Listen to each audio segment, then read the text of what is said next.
And we are live, WrestlePurists Worldwide, episode 77, hosted by myself, Joe Hulbert. Ibu, betting on some of you guys as backup hangman. AEW Dynasty was last night.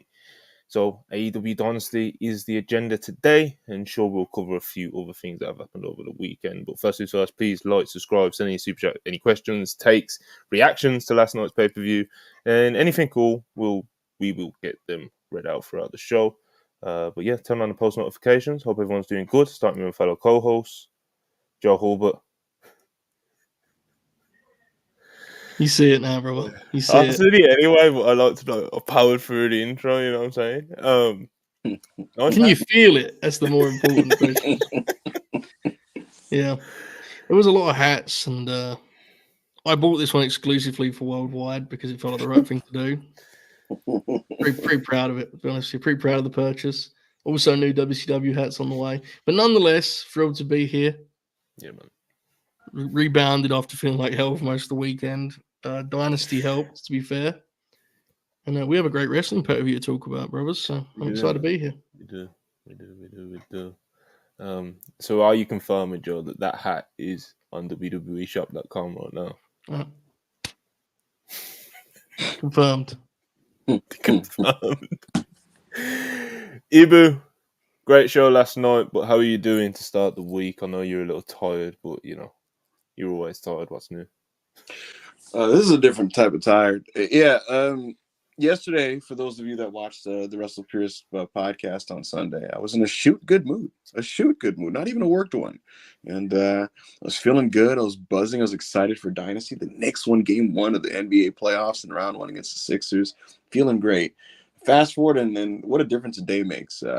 I missed my scheduled and trademarked Ibu nap in the early afternoon, which would usually get me energized and locked in for Worldwide and Monday Night Raw and the evening to come. Well, I missed that, so now I feel like absolute shit. I'm probably going to fall asleep around 8:30 tonight.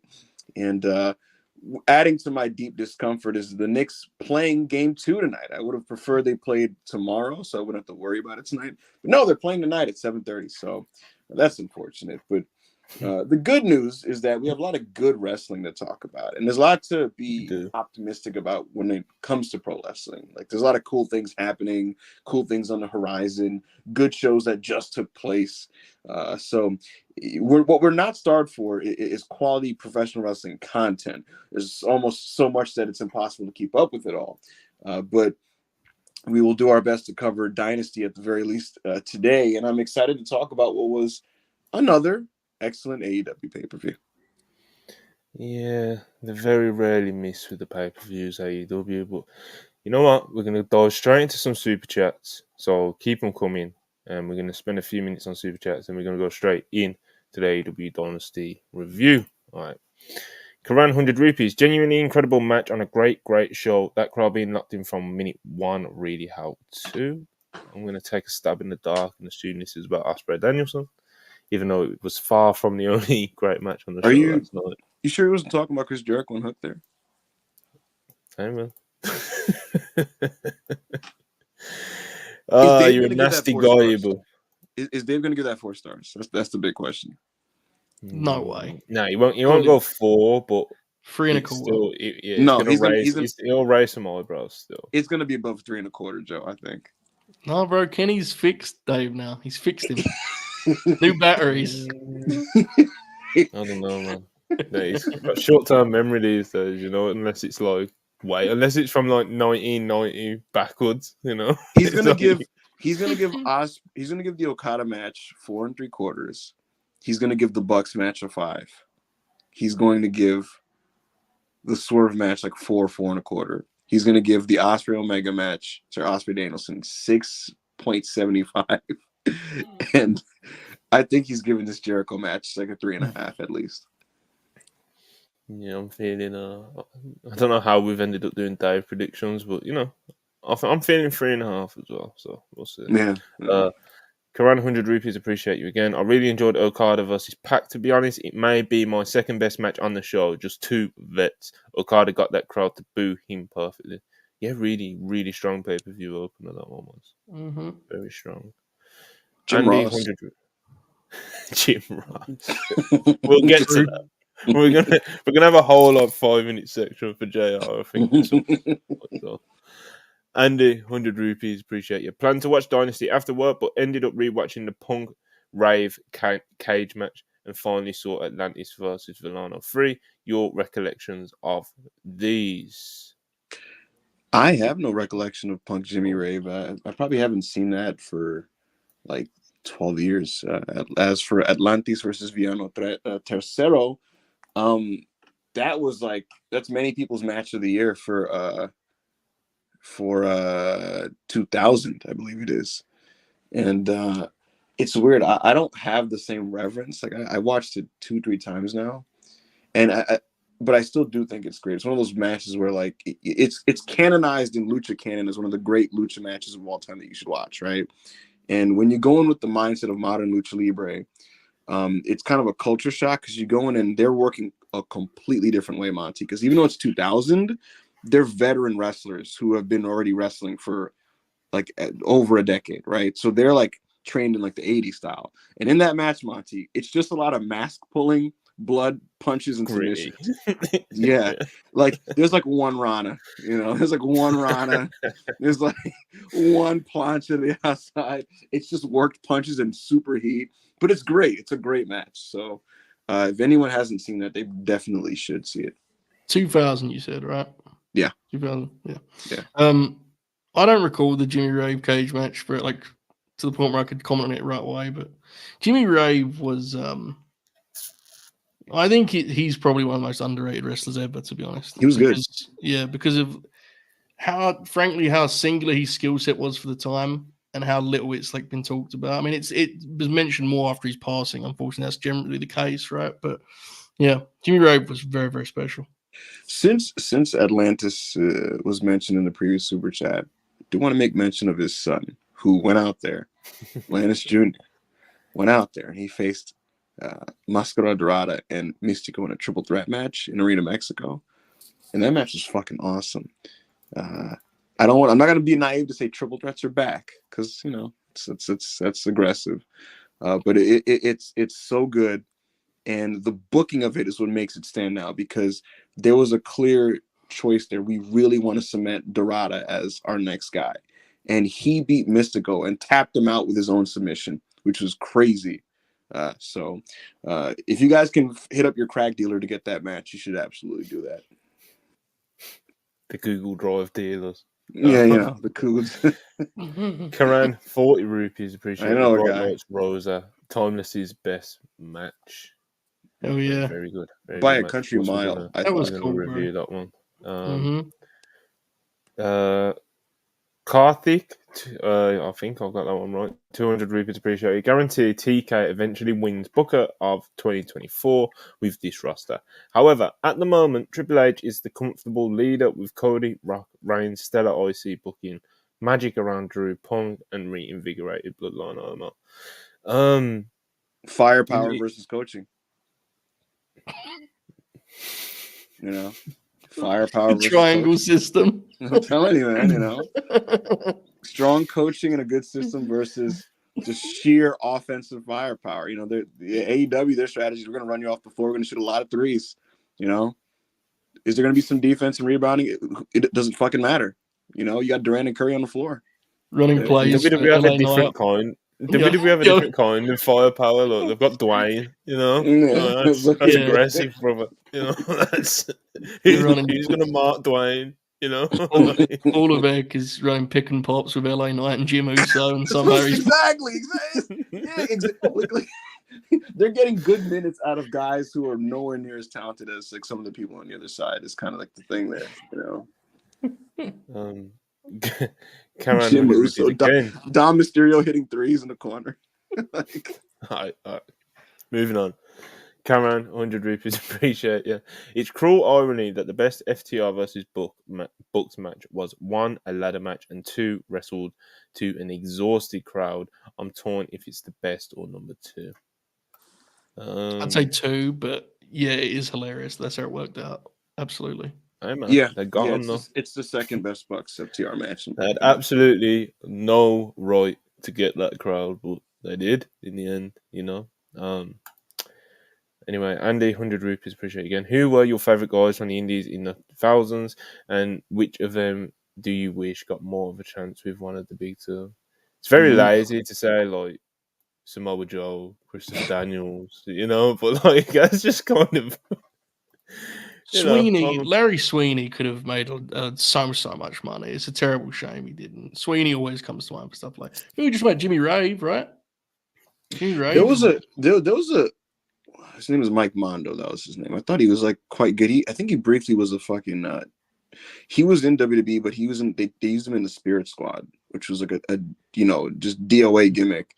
But Mike Mondo was like quietly good. There's a couple guys. I don't know if does OVW count as an indie. I mean, sure, if you want. Not really what I would think of, but yeah, it was an indie. Like it wasn't like NXT now. People have a misconception about that. They had a partnership. It wasn't like they were just like a WWE thing, Right. The reason I ask is because there's guys from the indies that got to be in WWE, but like WWE just got them all wrong. Fucking Nick Dinsmore was an amazing wrestler. Amazing's a stretch, but he was really good. He's really good. Nick Dinsmore, Mr. Wrestling Nick Dinsmore, and WWE made him Eugene. So the less said about that, the better. I didn't. It's funny. I learned of the 2000s indies like around 08, 09, but I just read about those people. I didn't get to actually watch a lot of it until like the 2010s.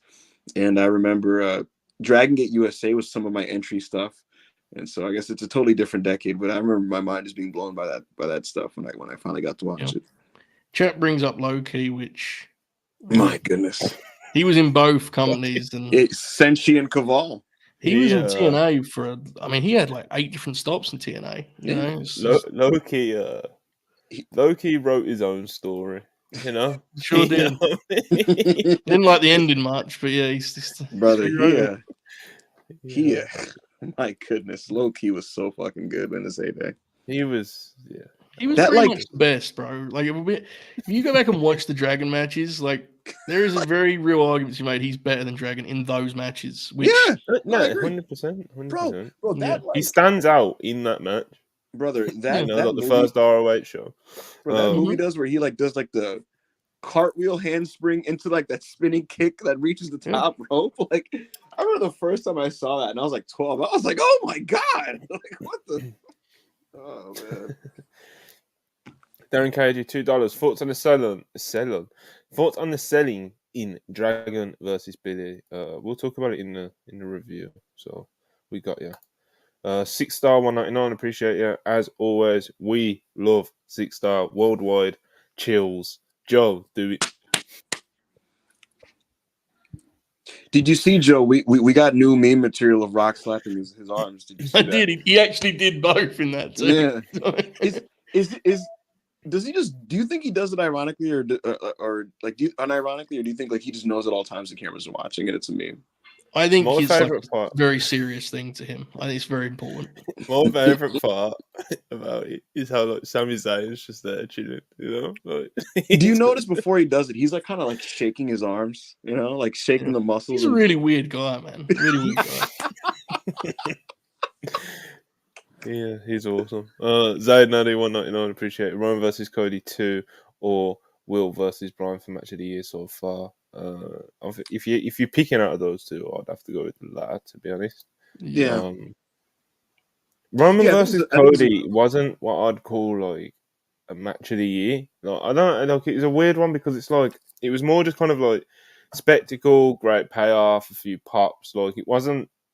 It was also a really good match. It just wasn't. It is different. It's just different, Like it's just. It almost feels unfair. It almost feels silly to rate that match like star ratings, even though I know we did at WrestlePurists, We're doing it, yeah. I mean, I think in a lot of ways, you often kind of get the feeling that stuff's kind of worthless, right? Because like, there's matches we've probably rated as high as that. There's definitely matches I've rated as high as Roman Cody that I'll not remember as much, which suggests I probably rated them wrong, right? But my top 2 for the year, I think, are Will Bryan and Zach. I think that's my 1 and 2. Mm-hmm. Yeah, probably. Interesting. Yeah, I think Will and Bryan is the best match of the year. Yeah. I think it's the only straight up singles, serious, straightforward wrestling match that's in my top 4 for match of the year. Everything else is kind of a weird spectacle in its own right. Whether it be the Sting retirement, the CMLL multi-person tag, or the Cody Roman thing. But Cody Roman is very much like it was peak WWE in every way, and Will Bryan was just peak pro wrestling, I guess. Modern pro wrestling. It was a masterpiece.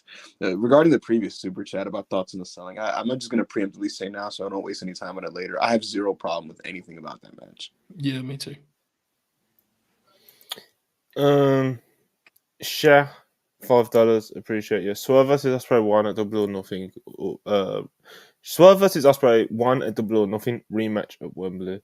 Question mark. No, I wouldn't do 2 like that, because the thing is, It's a bad idea. and we'll get to this. Yeah, we'll get into this more. So you gotta be careful when you put Swerve next to Osprey, bro. Like, you gotta really think that shit out. If that's the route you're going, like Swerve's dropping the belt to Osprey, you have to be like careful, because Swerve is a freshly turned babyface in the grand scheme of things. You've just put the belt on him.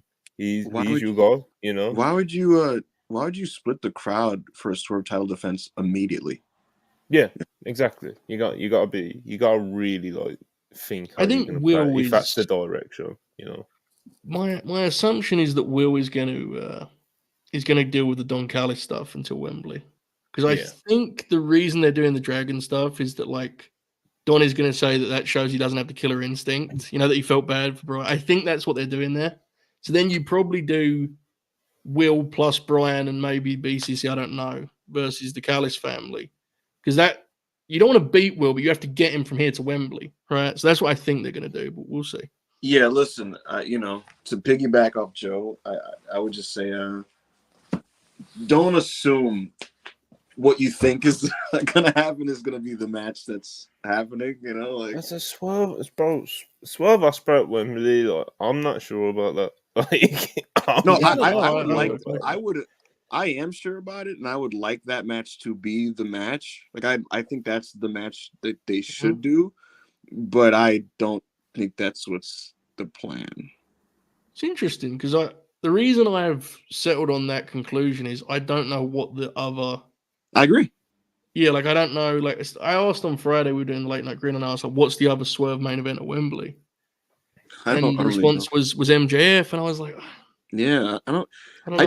A lot of the other options. Osprey's got to be the one. Look, Osprey's the one that has to main event Wembley. I think so too. Opinion. Yeah. So I agree. I think the options will be like, I think Swerve will. You either have to play really smart if you're going to get to Swerve Osprey and do it at Wembley without just kind of this whole like this wave that in AEW at the moment, which is Will Ospreay, doesn't just like run over Swerve. And obviously it'll be in England and he'll have like the hometown advantage. What I just mean is in terms of like a broader perception. Like, you don't want Swerve to just be completely overshadowed over the next few months if everyone's just just so into this like wave, which is Will Ospreay in AEW at the moment. So they'd have to really be careful of booking that. Or you let Swerve have like a really good reign for the next couple of months. Because they've still got time, bro. Like, people keep saying transitional. Just because you know who the next potential champion is going to be doesn't make whoever's got it now transitional. Like, let's say, for example, Swerve holds it to Wembley, drops it to Ospreay. That's not a transitional champion. Serious reign. So, it's a good reign. Yeah. Just like Joe. Very similar to Samoa Joe. We only won it 4 months ago? Not even that. So do you think they go back to Hangman and Swerve? Yeah. I don't know, maybe. I think that might be Vegas, to be honest, but I could be wrong. I just, like I said, as I was about to say, or Swerve drops it to a heel just before. Well, not even just before, but before Wembley. After Double or Nothing, but before Wembley. Yeah.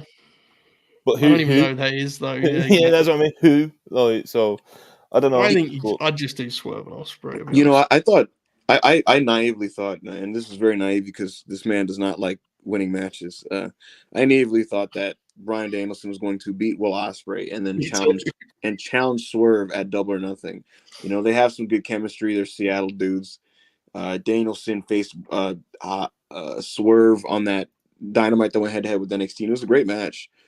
So they could have built on that, and that would have been a totally more than viable Double or Nothing main event. Doesn't appear to be the direction. So, yeah, I'm really unsure who were some of his future opponents. Jay White is Christian Cage. Christian Cage, maybe. That's a good one. That's a good one. I didn't think about it. You can always plug imagine Christian Cage and Will Osprey main event in Wembley. Well, worse ideas, mate. You know. Listen, Darby versus Christian was trending towards a 5-star match before the finish, and Christian did like 3 things in the match physically. Bro, Christian Cage is watching these Will Osprey matches, dotting shit down. You know, he's just like, he'd have so many ideas. That's what Christian Cage and Edge are both like, bro. Like, he's a freak of nature. They spoke about it pretty openly. Like when they're out, they just like watch people like, you know, an Osprey or Kenny Omega. I think the one that Cage spoke about, like how he'd like he's watching Omega wrestle and he's just thinking about the spots that he would like to do with him, and you know what I mean. And he ended up having great matches with him, man, when he got the opportunity to. So. Hasbick in the chat said, AR Fox is a short feud. Maybe that's not happening, sir. Well, that was unnecessary. He didn't need to. You don't need to stamp out dreams here on the worldwide, bro. Not even a super chat, just picking it out of the crowd, you know. It notably made me laugh in my head. I was like, I'm sorry. I gotta, you know. All right. Keeping up the pace with these super chats now, so we can get into this review real quick. Harvey99, appreciate it. That's for real. Joe's last run as king. I'm in tatters. We're lucky we got it, bro. Fear not, Harv. You know? The other Samoan Joe is going to need some help. Speaking of which, Hush, $2. Jacob Fatu going on a killing spree this week. Potentially, sir. Potentially. Hush, $5. Appreciate you. Man, that Bryan Danielson versus Billion match, my thing is, are they going to have Swerve drop it so soon to Will at Wembley? That's not soon, bro. It's like 4 months from now. Should they hold off till next year's All In? Good Lord. No. So this became a bit of a debate on Friday's Grin. I think this hold off shit is crazy. I think it's insane. I've seen more people say it. I've seen people say, don't rush. Are you hearing the way they're reacting to Will Osprey? He's not my favorite wrestler. He's obviously the guy. Like, don't wait. Build the company around him. Wembley. Brother, it's a big fucking stadium in London. Plus, this is a promotion that, like, metrically, they're searching for hot hands to help spur on their business. And when you got a guy at least in the buildings getting that reaction, I think it bodes well and looks good for your product when you can position him at the forefront of your shows. And just get the brand more over when, again, it's like that's the guy who has the ball in his hands. Now, again, I do think Swerve deserves a substantial reign. I think 4 months would be one. Again, I don't think it's the plan, but if it was, I would have no issue with that. It's also not Swerve's only reign. The intention is Swerve is now a top guy and will win the belt multiple times. Right. They're your main guys now. If those two, Takeshita, Hangman, they're your guys, you know? If you have faith in AEW's creative process, you should be like, all right, that's fine. He's not going to get cycled completely out and not find his way back over here. This ain't Kofi Kingston winning the WWE title, right? You know, thank you. Swerve, in theory, is a top guy to stay. Yeah. You know, so the waiting shit's hilarious to me, like Joe said. But, bro, here's honestly, a good example. Go on. I'm sorry, I didn't hear you. But Kurt Angle won his first championship at No Mercy 2000, and he lost it 4 months later at No Way Out 2001. But he never was brought back down to the mid card ever again for the rest of his career. Yeah. Often the first reign is not like the reign anyway. That's like a weird modern wrestling brain thing, you know? Like it's not, that isn't how things used to be. It's see how a guy does as champ, they improve, they polish things up. And then the second reign is often when a guy is the champion, you know, and they really feel like a solidified, you know, centerpiece. So Swerve's gonna be fine. He just won the world title. He'll be fine. He'll be good. That weirdly feels like in sports, like when like Michael Jordan wins the first ring, and it's almost like he's never been there before. But they talk about them when you're defending champion, you're seasoned now. You know how to do it. You know how to. You've been there before. You're basically Okada, the way Jim Ross was describing him yesterday. You know, he's calm in the moment. He's not rattled by the environment. Yeah, the timing's just a it's just a weird one, you know. If the timings didn't kind of clash with like Swerve getting to this point where, you know, he's put the work in, that AEW have put the time into him, they've invested into him, and they've followed through from that first initial promo when he confronted Hangman Adam Page and talked about being the first black AEW world champion. And like I said, they've committed to it. They've Swerve's put in the work. Um, he's been kind of thrown into the deep end, and he swam at every opportunity, you know. And he doesn't, like you've already said, he deserves to have his reign, but like the timing's just difficult because this wave, this monster that is Osprey, as Ibu quite smartly mentioned, like AEW kind of is looking for something, you know, these hot hands that can kind of build a real crazy momentum for them, so they can sell more tickets. They can kind of get that really strong like business momentum going under them again, you know. And I think, you know, the sky's the limit with Osprey. I think he's someone that you can he's showed up now, can be like the ace of the entire company. I agree. You can build your next phase era of the company around Will Osprey, and you probably should. I genuinely think if it wasn't for all the factors surrounding Swerve and him kind of deserving a nice reign, bro, I'd put the fucking belt on Osprey on Wednesday. You know, like Right. so. Listen, All the waiting stuff is insane to me. You know, so. WWE gave Bret the Hitman Hart a 10-year deal in 1996 when he was 39 years old. Very weird choice, but that's something that they did do. Well, and I remember when I watched that thing on the documentaries, I was like, I don't know if I'd give any wrestler a 10-year contract. But I look at Will Ospreay, and if I'm Tony Khan, if that was like legal and viable and the thing you could do, I would absolutely give that motherfucker a 10-year contract. Fair. Just the security of knowing, I don't know what the fuck's gonna happen to this company, but I know Will Ospreay's gonna be in it. Like ROH with the Briscoes, Yeah. Japan with Okada for the longest time, you know. Exactly. Yeah. Yeah, Osprey's he's just a monster at the moment, you know. God bless FTR and the Bucks. Also update on Yuka. Super chat from Mustafa, £2. Appreciate you. Yeah, God bless FTR. Update on Yuka. This ain't done go live, but no, I think didn't she get like, I think there was like an injury or something. Yeah. Injury. Yeah, I feel bad because so Monty, I did the space last night. It was a more low key one because I was dead tired. And I was being an absolute carny. People were asking me a bunch of questions on there, and I said, "Hey, man, ask me that in the super chat tomorrow, and maybe I'll answer your question." And I completely forgot to check about Yuka Sakazaki, so my deepest apologies there. You need to PayPal Mustafa £2 orphan. It'll be all right. Ray. That's a tough one. That's a tough one. Ray Garyan, €2. I've probably botched that. Deepest apologies. I remember the Danielson low-key debate circa 2010. Yeah.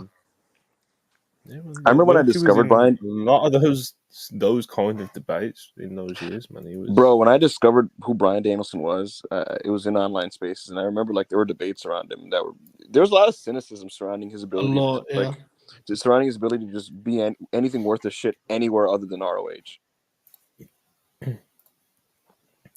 Kale 50 pesos, appreciate you very much. Pac versus Okada was very good, and my match of the night, Bryan versus Osprey, was a very unfortunate viewing experience for me. No, Pac versus Okada was very good, and my match of the night. Bryan versus Osprey was a very unfortunate viewing experience for me. Shout out WrestlePurists. I mean, everyone's got different tastes, brother. You know, everyone's got different tastes. Yeah. It's always fascinating. The people that can't get into Will, it's always fascinating for me to observe because like oftentimes I can see what is their problem while also not experiencing it at large for his best matches. Corey David, $2. Appreciate it. Is Ricochet looking at AEW like Imagine Me there? I don't know. I mean, he's featured pretty regularly on WWE TV. You know, his wife go. Is he married to Samantha? Anyone know? No idea. I don't think he's that unhappy these days, So, who knows? Who knows? Hush $2, appreciate it. Ken Gunther versus Ilya in Berlin peak as high as Brian Danielson versus Will Osprey. No, I don't know, man. It's that AEW crowd and their it's different. appreciation Yeah, for like what it's a different thing, It'd be great though if they do it. It'd be absolutely great. Yeah, Just it's different, very different thing. Bro, 199. Need a quick swerve versus Brian Cage. Need a quick swerve versus Brian Cage TV feud. Well, Brian Cage, you can. We want different things from life. This sword is proof that I've lived for 99. Appreciate it. If Danielson hadn't have to drop the belt and eventually retire for a while, he would have become the ace of WWE. I don't know, man. It was still the Vince time, and Yeah, he would. Do you know what I mean? Like it was, bro, 499. Appreciate it. Also, if we don't get the Nigel match, give me Dragon versus Pac at Wembley. I could buy into that. You could do that on a Dynamite next week. They should do it. Yeah, they could. They should quite literally just book it on a TV. I could buy into that though as a Wembley match. Yeah, sure. Corey David $5. Appreciate it. Would I be wrong in saying WWE better stories, AEW better wrestling? Also, why don't the Hardy Boys just retire each clip for them? People still pay them, dude. I mean, that's the reality of it. It's and they probably do still love wrestling. I have no doubt. I think there's a role for. It's just the problem with the TNA deal. I don't want to spend too much time on this because we have a lot to talk about. But the thing with the TNA Matt Hardy thing isn't that Matt Hardy's going back to TNA. It's like they put him in the world title thing, and that's like bat signal. We're fucked. Like if he just shows up on TNA, I haven't got a problem with that. So I don't know. It depends on what they're doing. I do think Matt has I don't think his take on what they have left to offer is one that most fans share, to be honest. But delusion's part what makes guys great, right? Is what it is. Like, it's hard for me to say that. What the fuck do I know? So, yeah, it's tough. Hush, $2. Appreciate it. When healthy, does Adam Cole get a title reign? $2. Nah. I'll tell you what. Event one day maybe, but yeah. I don't think so. But I'll tell you what. I think if he's good to go, he may be one of the people that they throw at Swerve. To be honest with you. Yeah, the idea was just saying what heel, Yeah. And I'm not hoping for that, so I'm not even trying to put it out there, like so. Yeah. In all seriousness, I'm glad that he seems to be doing better. We don't need to do that in Cole thing. This is carry on my bad money. Katie Lee of the Performance Center and of WrestlePurists, he was there. He was front line at the media scrum yesterday. God bless, appreciate him with the 199 as well. I'm tired, y'all, and I got dailies this week. He's everywhere. He's on the ground, yo. He describes it like he has to make these appointments, like he's like they're meetings, Fuck, I got dailies this week. God damn. Yeah, I guess so. Yeah. You don't know what you I don't get know. up to, brother. He may be in gorilla position, bro. I don't know. Listen, some say he had a hand in agent in the Osprey Danielson match last night. I heard Jericho hook, but different reports. Check our sources on that one. Match on 84, 199. Appreciate you. Convinced Okada will be the top heel in the company. I mean, Okada could be that heel, Obviously, he's already got kind of vacant, right? Who's the top heel in the company right now? Like, for a while it was either Christian or Joe, and I don't think they're going to be having that role for the longest time. So I mean, yeah, that's there to be taken. Really, if Swerve's going to be a babyface, I absolutely think that could be the case. If Hangman comes back heel, which it sure seems like he would, he's in that contention, right? Yeah, obviously, of course. Yeah. Carter's been the heel stuff. Maybe they should, do something good with Jay White, Good? I don't know about all that, They'll just do like stuff, like good stuff. I don't know. Yeah, we'll see. We'll see. Amdrag, 100 rupees appreciated. Can we talk about Danielson's diverse match catalogue? Going out part time, still being the best wrestler in the world. Is he the most versatile wrestler? Wow. Yes. Mm-hmm. He's not real. He's not human. He's an alien. As Lord Steven Regal once said on AEW Dynamite, he is the perfect wrestler. To be such a great technician, there's a award named after you, but yet somehow you may actually be better at bloody brawls. Sorry, bro. You broke the game at that point. Like it's ridiculous. I still think we all kind of take it for granted sometimes. Like we try not to, but it's impossible not to. He produces at such a ridiculous rate. He's just incredible.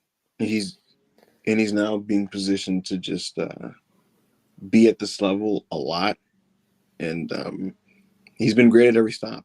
Every company he's been in, he's produced unbelievable work, and you're left with 75 incredible matches total, 100, 120. I don't know. It's a lot. It's so many that you lose track of them. I saw the graphic today of his matches from his Ricky Starks return to now, and the page is full of small fucking screens, and it's just from the last year. So yeah, to me, he's just the best wrestler of all time. I think if he does kind of slow down after this year, like we all expect, he's not going to be full time, and let's say, and he does a couple pay-per-views a year, and he does kind of peter off, and he, he's wrestling on random indie shows in Seattle and shit, you know what I mean? And he's not really really in the game. And if The Rock is right and wrestling is cool again, and we're in this little kind of mini boom period or whatever you want to call this that's going on at the moment, and all these people, all these new fans coming to wrestling and stuff, it's I think in 10 years' time or something, people will look back as cage match and wrestling still a big thing, People will look at Bryan Danielson's match card and cage match and think there's a glitch with the website or some shit. Yeah. It's his catalogue, as the super chat mentioned, as you guys already mentioned, it's so deep. It doesn't make sense when you look at it.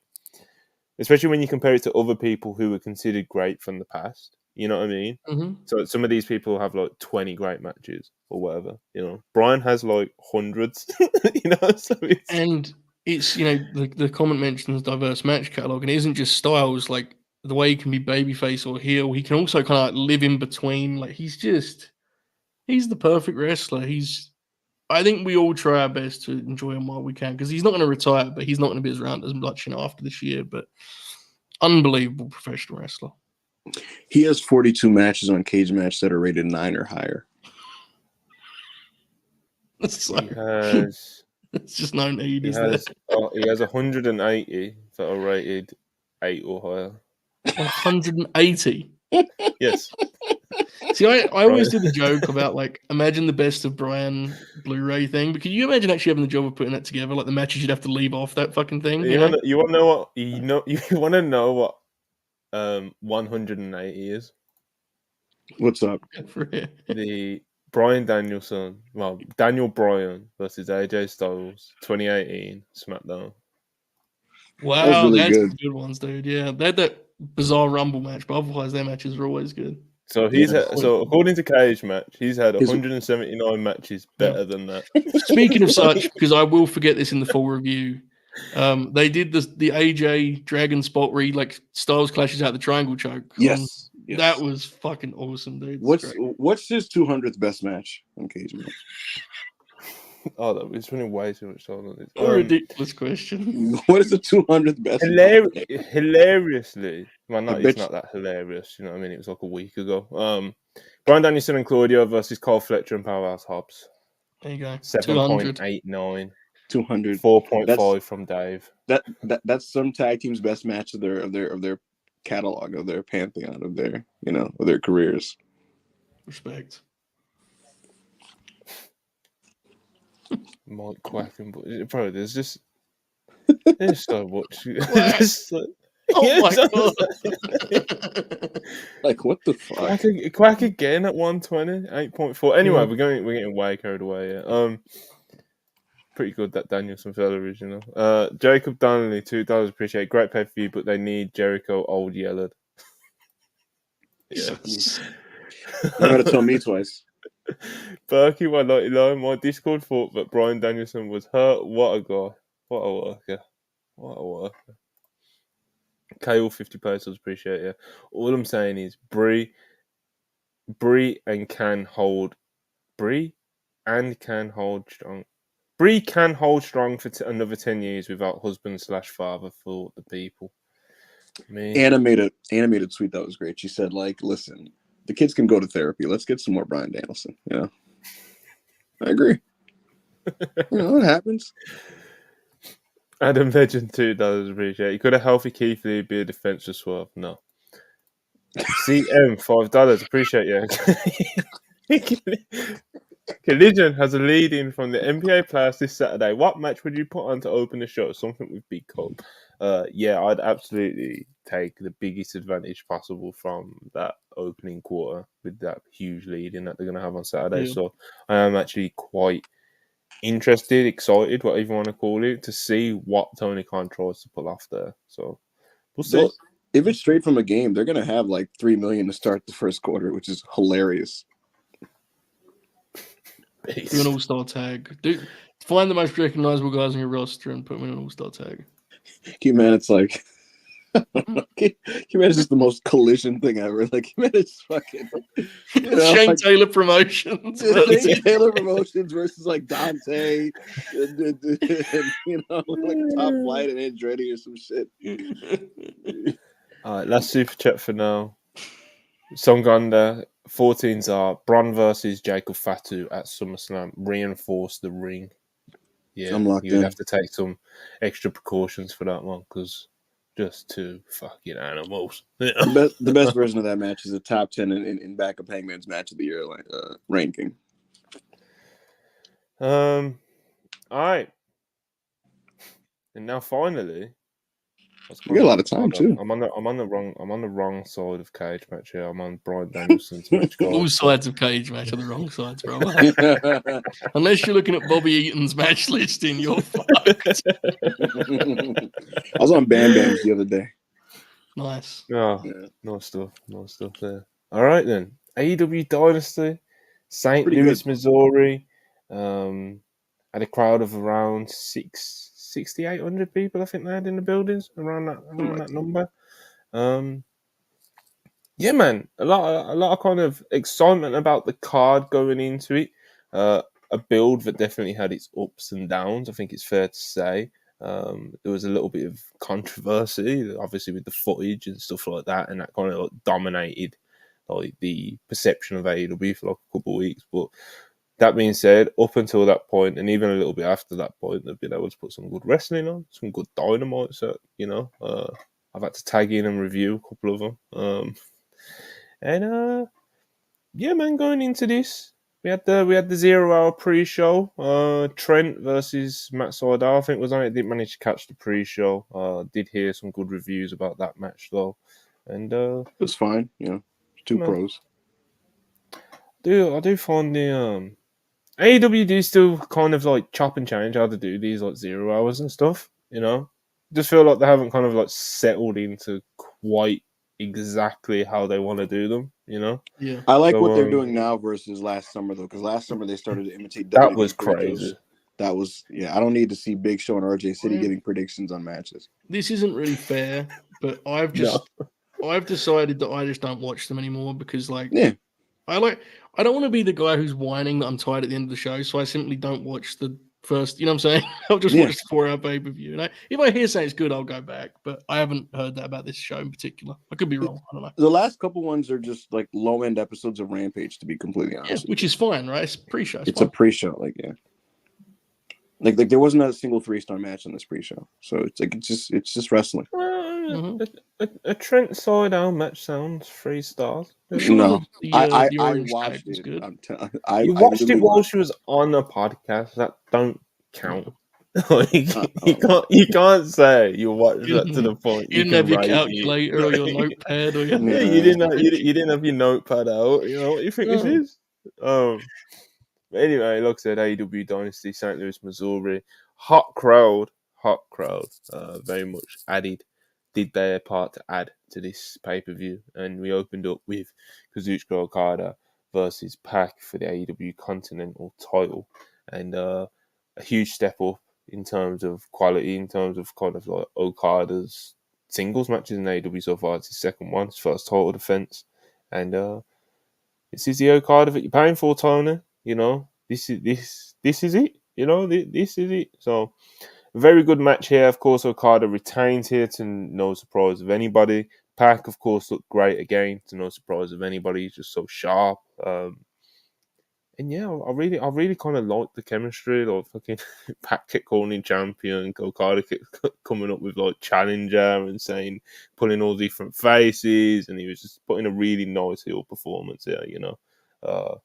And he's good when he's got a bit of time to go with. This one about 20 minutes, and it was as good as you hoped it would be, wasn't it, Joe?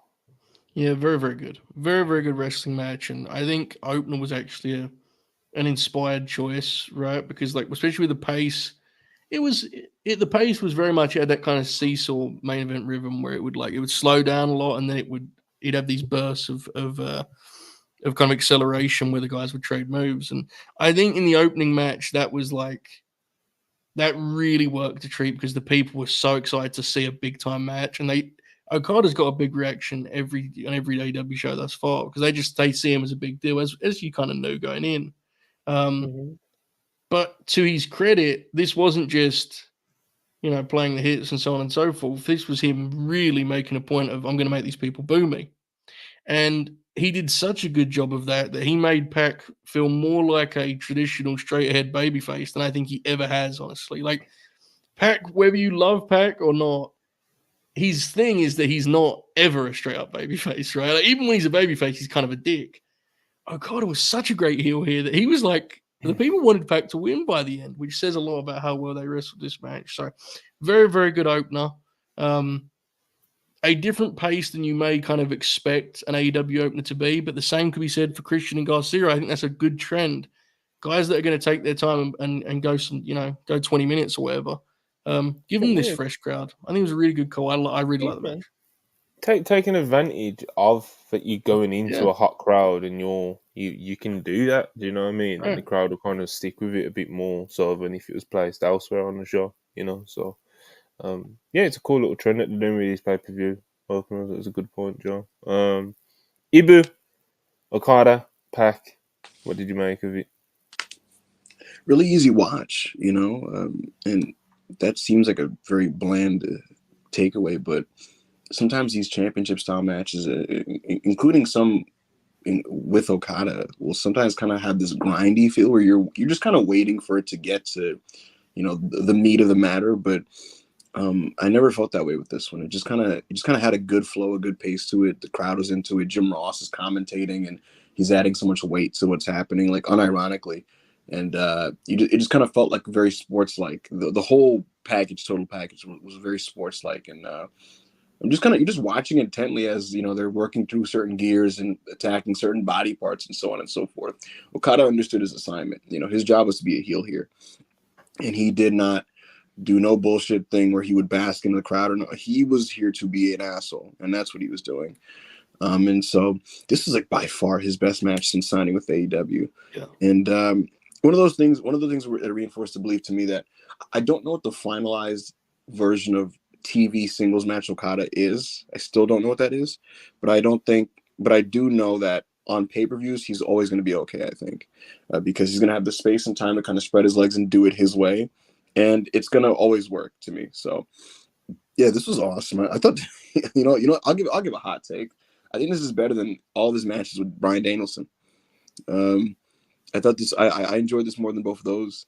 And yeah, man, just working through the gears, it escalated well. Honestly, I could have done with another 7 minutes of this, the way these guys were flowing, to be honest with you. But it was one of those matches that set out to be a great opener, while also almost weirdly not trying to step on the dick of like the later matches, because it felt like there's an even like higher 10% that they could have went to that they just didn't need to go to. And one Rainmaker, and that was it. And I like that they're protecting the Rainmaker. It's a move that people don't kick out of, and that stayed consistent here. This was a really, really great match. Yeah, there was a lot to like about this one. But yeah, this is kind of, like I said, the Okada of it. We know and love, the Okada of it we know and love. Plus, when he can, like I said, when he's kind of got the space and the time to really like get into wrestling as a heel, he can drop these performances, man. And it was good stuff. Pat got a nice little bit of recognition from the crowd after as well. That was kind of I nice. loved him, It felt dude. like I loved it him. felt like they were setting up for an angle. It was almost kind of weird, Mm-hmm. But yeah, people love Pac, man. He's a very, very, very good professional wrestler. Hopefully, there's some more for him on AEW TV coming up. All right.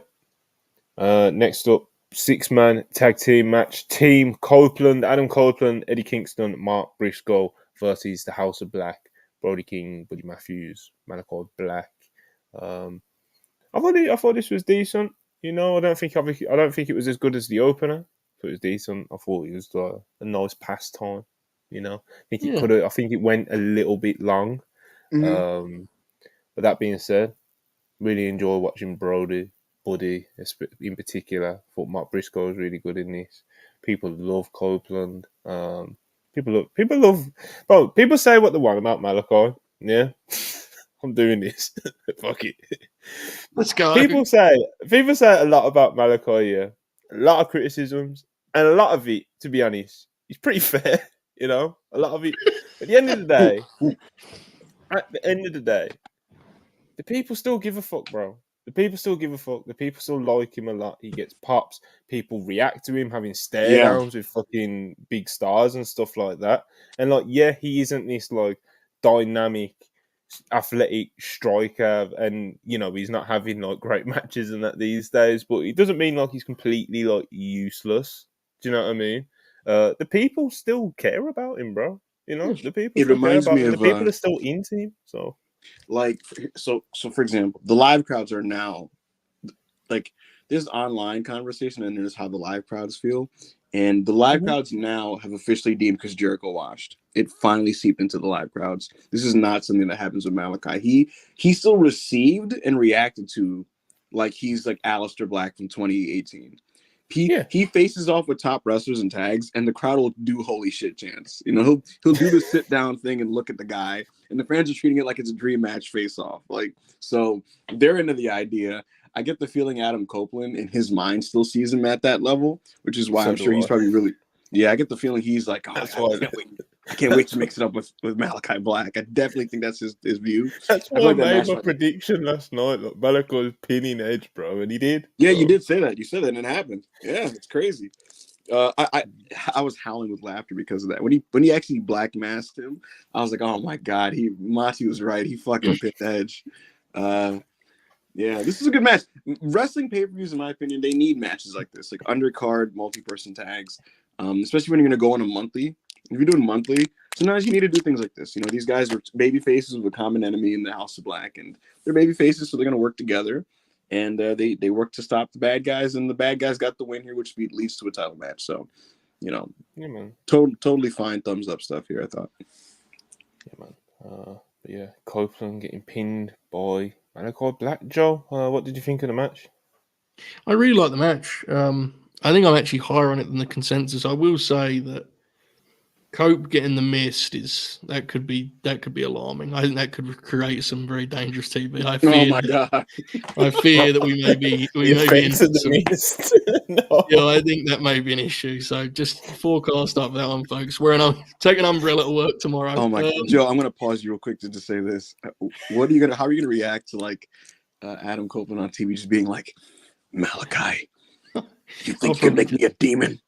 I already am a demon. I'll just skip it and say to Chuck, I thought it was pretty good.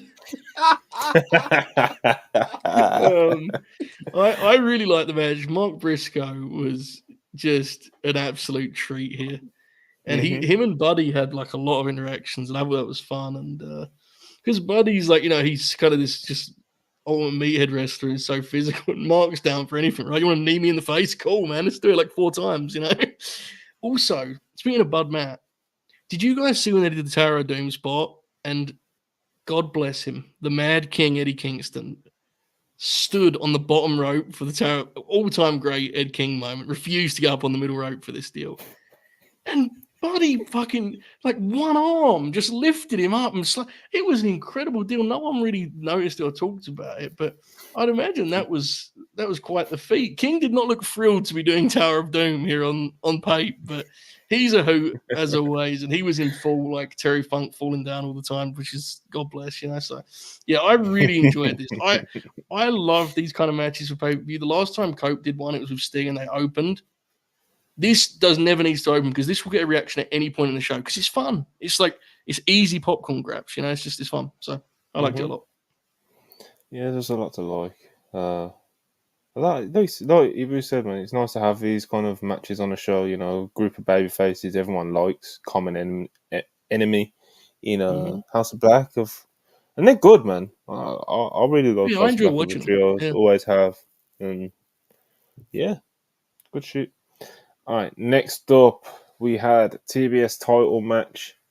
Willow Nightingale defeating Julia Hart, being crowned TBS champion. Of course, a lot of talk of Julia Hart being injured going into this match. Apparently, she got injured on, was it Rampage? Not this week, just gone the week before. And yeah, then she had the Wednesday match on Dynamite, like the mixed tag thing, but she didn't take any bumps or anything. She didn't really do much of anything. So a lot of people were kind of expecting this to maybe just be a squash or a glorified angle. But you know, I think my prediction was that they'll have a match, but there'll be a lot of smoke and mirrors, like Sky Blue, Mercedes, etc., etc. They did none of those things. They just kind of had it wasn't a squash, but they had a short match. I think it went well, it says here in front of me on Cage Match, 6 minutes. But in the end, we got to the right outcome, which was, of course, Willow Nightingale winning that title, having the stare down with Mercedes. Mercedes, of course, you know, interrupting Willow's big moment of winning the belt. You know, she was celebrating with her family, and out comes Mercedes, you know, stealing the spotlight. She got her outfit on, you know, she's doing her thing. But yeah, the match was kind of just what it was. You know, Julia Hart's hurt, clearly, but you know, good enough to kind of work her way through this to kind of give Willow an actual title win, you know, rather than just being like a glorified squash or something. So hopefully Julia recovers, comes to a full recovery, and hopefully Willow has a nice reign leading up to this match with Mercedes at Double or Nothing, which I wouldn't turn my nose up at Willow defeating Mercedes for Mercedes debut match, to be honest, but we'll see how it goes. What were your thoughts coming out of this, Joe Hulbert? Yeah, I think it's one of those ones where, look, it wasn't much of a match, but as you mentioned, it's not something we really want to dwell on because obviously it was complicated with Julia, right? And it was pretty apparent. Not to suggest that they had this like classic in them otherwise, but I can't really grade the match fairly because it seems pretty obvious that Julia was doing what she could do physically. And I do think it was the right call. I predicted the same thing you did, Monty, but I actually think this was the right call to like do a match so that Willow is winning the belt in a way that's kind of proper and it isn't a straight up squash. But they still couldn't do much more than this. It was clear. 6 minutes is probably about right. Not a match people are going to remember, but a moment that I think hopefully we look back on in 5 years when Willow is the 25-time world's champion. And we go, that's where it all started, folks. So I think that's the point here. I'm glad they gave Willow a moment and then used the Mercedes thing to create some heat. If she's stealing that moment, Mercedes has to be the heel. The biggest takeaway, I think, is the way the announcers called it would suggest she's actually going to be, I think. Yeah, I think the finish is Mercedes like cheats to win or something like that. I think. I think that's the only way. No, not the only way. World. Not the only way, right? But so the Statlander thing's relevant, and I assume eventually Stat and Stoke will be heels. In an ideal world, man, maybe Stoke goes with Mercedes and they're a heel act. Yeah, bro, absolutely. I don't think you can have Mercedes debuting babyface and just beats Willow like clean sweet. As babyface, I mean? Yeah. That would be absolutely insane. It's either Willow either beats her, yeah, or Mercedes turns heel beating Willow. Like those are the only two ways I think you can go. But yeah, Ibu, what did you think of, I guess, the title change and what we've just kind of been talking about for the past couple of minutes? I didn't think much of the match. I was surprised it went as long as it did because I was under the impression that Julia couldn't do anything. considering how she was used on Dynamite. But they did have a bit of a match, and yeah, man, look, Julia Hart's one of those wrestlers that I think she kind of prematurely got the championship because she got so over that they're like, they just went for it. And I actually respect companies doing that type of thing because look, even if the wrestler subsequently shows that they're not necessarily ready for the spot, it's worth the attempt, I think. And look, they got her over, and she got to the point where she got to. But yeah, Willow Nightingale is the correct choice. She is the long-term babyface of the entire division, in my opinion. And so I'm excited for this match. It's one of those things where Mercedes has to be a heel given the setup of the situation. Like her first match 2 months after her debut on a pay-per-view for the championship, like that's like just inherently heel. And even if it isn't, I think the fans are gonna, by that point, cheer for Willow Nightingale. You'd be facing a Saraya situation if you didn't turn her, where the crowd will tell you we're turning her for you, whether you like it or not. But I'm excited for the match. Like that, their first match on the New Japan show was excellent before the injury. So Yeah. I'm excited. What I'm hoping for is if they can reach a creative point to justify this main eventing, because I think if it could main event, it'd be really special, but it would have to merit that, and so for it to merit that, you have to really do the work on TV to get it to that point. And it doesn't feel like we're anywhere close to that because of how Mercedes has been so far. But the good thing about wrestling is sometimes all it takes is one really great angle. Yep. Yeah, man. Willow Nightingale, as we've already mentioned, she should just be the ace, man. She's the one. You know, I think it was important with Mercedes coming in. Obviously, the idea is that she uplifts the division with her, and I think that one of the strongest ways you can pull off that is picking someone to be her like great rival in this company. You know, there's all kinds of comparisons. I don't need to run through them, but you know, having her have that great rival that she can kind of have this ongoing thread of matches, whether it's once a year, whether it's like they have feuds every now and then, or whatever it is, you know, someone who can be presented as on her level, you know, her great enemy, etc. I think Willow's the one. Willow is the one, and Willow is the one that you put all your chips in for like the long-term benefit of the women's division.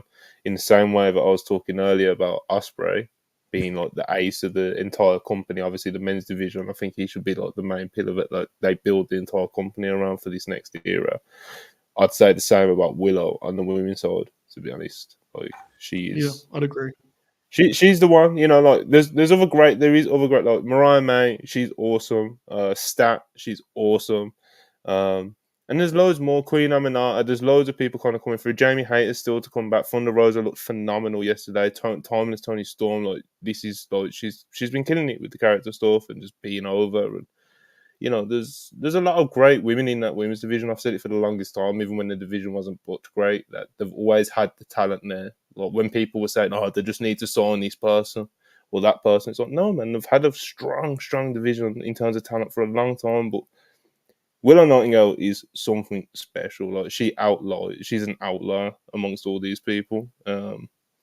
She's just special, bro. She is just special. So I agree. I'm deeply invested in the future of Willow Nightingale. I'll tell you what, So, Monty. In some circles online, there's been conversation about AEW lacking a Flair Dusty dynamic anywhere on the show. And I think we may have to look no further than Mercedes and Willow, because that could be a straight up white meat babyface versus a straight up bad guy. And you do need that in professional wrestling, I think, still to this day. And what, like you just said, whether it's yearly or whether they do this thing where they have a series, I think that could just really be a special rivalry. Mm-hmm. She's the one. She is the one, in my opinion. And speaking of special, this is a treat. Mm-hmm. This is a worldwide treat. You know, this is a treat for anybody. AEW International Title match. Roderick Strong successfully defends against Kyle O'Reilly. This was just. It almost hurt to watch. You know, in the best way possible. There was, you know what I love? Like, just immediately from the first battle, bro, like, there's an immediate, like, the struggling for positions. Like, there's a real kind of, like don't want to say too, like, there's like a realism to it, And as I'm kind of probably going to repeat a lot of what I was saying on Twitter yesterday, but Roderick Strong is just like, his engine is fucking psychotic. Like, it doesn't make sense, He's just in there, just launching chops at you, throwing forearms at your head, throwing you about back breakers. He just relentless. Then Kyle O'Reilly, one of the few guys who can just fucking rock with it, and just do it all with him, step up to the level with him. And I thought this was just a phenomenal bit of business. It's a shame that this feud didn't kind of have more juice going into it and stuff. But nonetheless, this was everything you could have hoped it to be. I thought, to be honest, from just bow to bow point of view, this was tremendous. Ibu, what did you think? Yeah, this was perverse. They just kind of they didn't really have the fans here, and like they didn't give a fuck.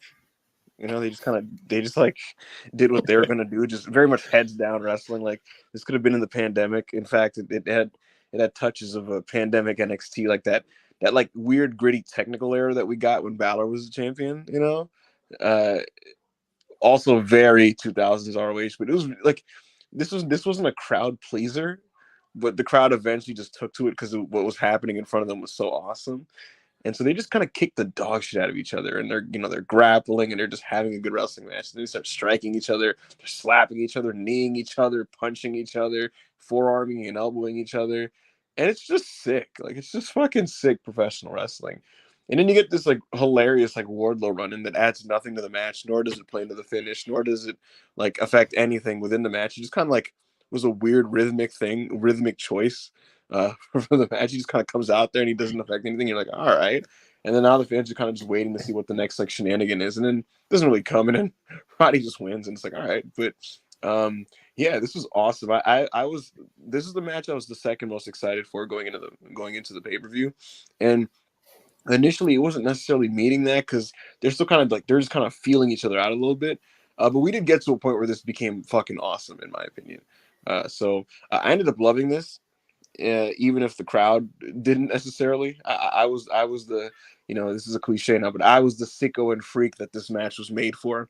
And yeah, Kyle O'Reilly, man, kudos to him, because who knew how he was going to come back, but he came back and he's still like pretty much as good as he was when we last saw him. Insane. I think I was saying to Joe before we went live, but like the way that Kyle O'Reilly it's quite absurd. But he was able to go in there with Roddy. Do you know what I mean? So yeah, have a good match with Roddy, but to really like go with Roddy, because there's not many people that can do that, bro. Like because he's a fucking animal, Joe. You once said a machine built for graps, and he's still our AEW International Champion. We'll get kind of into the afters. After you kind of give your piece on Roderick Strong versus Kyle O'Reilly, Joe. Yeah, this was lovely. Felt like a real treat. You get to unwrap it some early, right? It's sitting under the tree for you, waiting. You're looking forward to it. And this is probably the most WCW pay-per-view undercard match to ever exist that wasn't on a WCW pay-per-view undercard.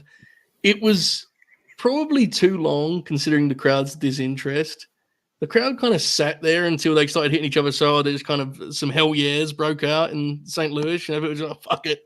Dudes are hitting each other. We're in. It felt like when WCW would like import a match from New Japan or ECW or AAA, like it honestly felt that way. Like it felt like when it wasn't as extreme as this, but when Fit and Regal had their match in 96 uncensored, and the crowd just kind of sat there while they just fucking whacked each other, and they were kind of like, well, this rolls, Now, granted, this actually had a TV build, so if you're the booker, you might want to reflect on your build, because it didn't seem like the people really cared about it, but they are so good that by the end they got like a "this is awesome" and kind of just like a like a pat on the back from the people in the house of like, yeah, man, you guys are pretty good pro wrestlers. So yeah, this was lovely. Very, very good match. Was trending towards being like actually great, I think.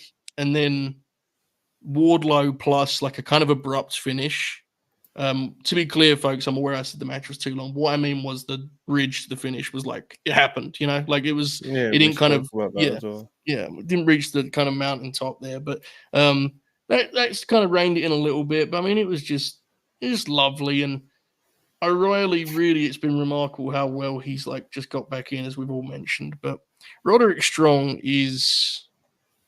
I mean, I don't want to make it a parody one. But he's just a fucking animal. He's a freak, isn't he? He's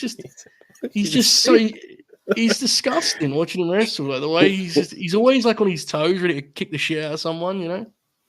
He's when all else fails, you can rely on that kind of work. Like there are matches 100%. we talked a lot last week about atmosphere and all that stuff about importance of wrestling, but there is always room on an undercard for a guy to just bring it like this. The pace, the back, everything turns into a backbreaker. Like he is a monster. I don't mean that to disparage Kyle, who was great here, but good God, what a performance. Joe, how many times on like a 96 and 97 WCW pay-per-view did they just unnecessarily give Dean Malenko 18 minutes with somebody? Yeah. And then it just found its way into being real very good. Like I think there's like a Hog Wild or some shit where he faces Benoit for like a 20 fucking minutes, and it's just really good.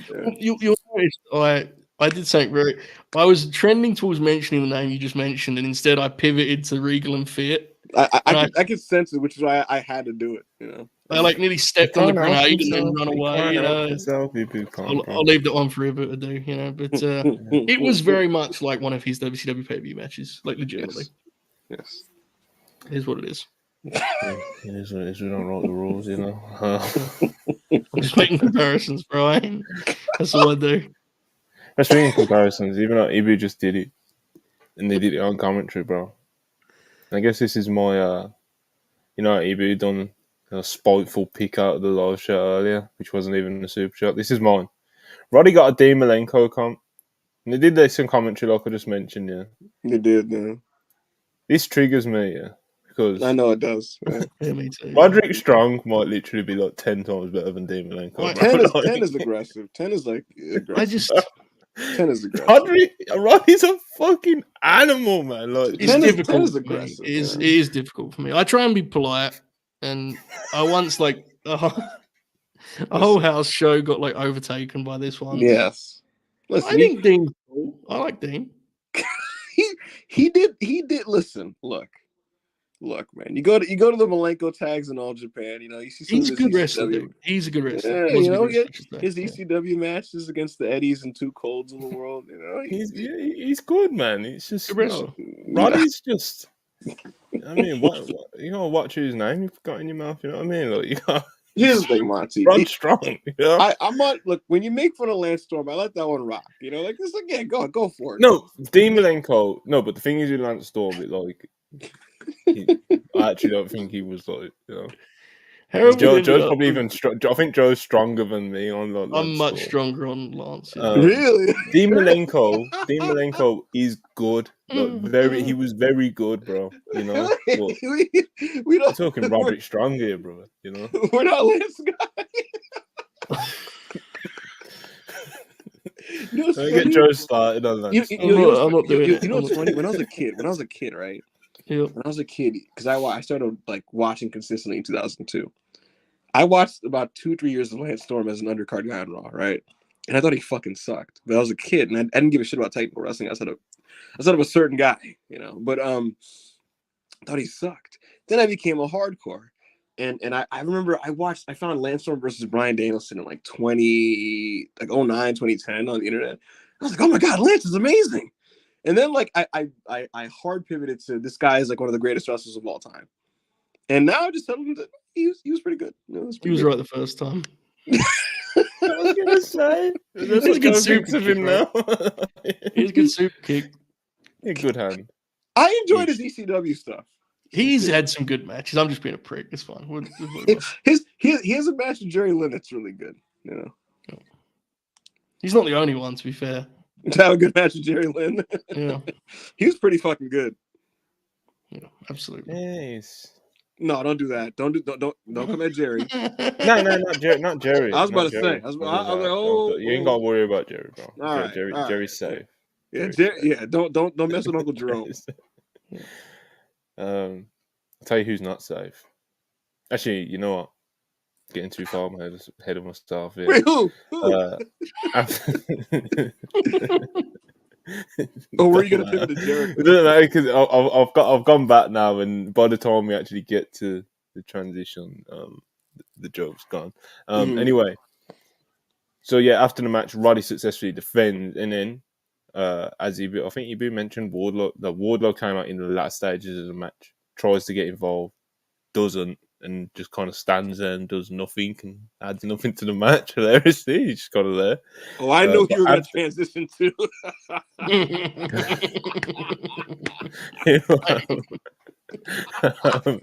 Fuzzy were not safe. Anyway, after the match, Roderick Strong, Undisputed Kingdom, of course, standing tall. Adam Cole comes out and he's in his wheelchair, and we are now. It's then revealed to us that Adam Cole does not need the wheelchair anymore. He stands up out of the wheelchair, walks down to the ring, and the celebrations continue, man. It's happy days for Adam Cole. Not sure. I doubt this means that he's like cleared, but of course progress is being made. As I've mentioned many times on these WrestlePurists podcasts, his ankle literally exploded. So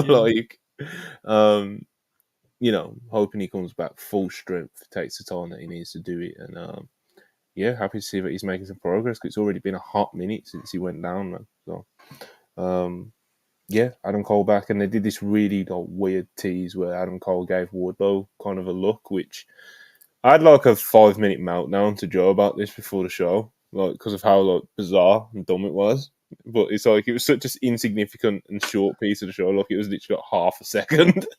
Like it's not worth getting into, but just bizarre stuff. No idea why they would tease something that literally not one of their fans have emotional investment or reason to have emotional. You guys locked in on that one? No, nobody is.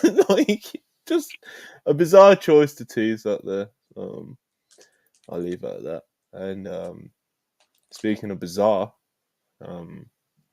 next up, FTW title.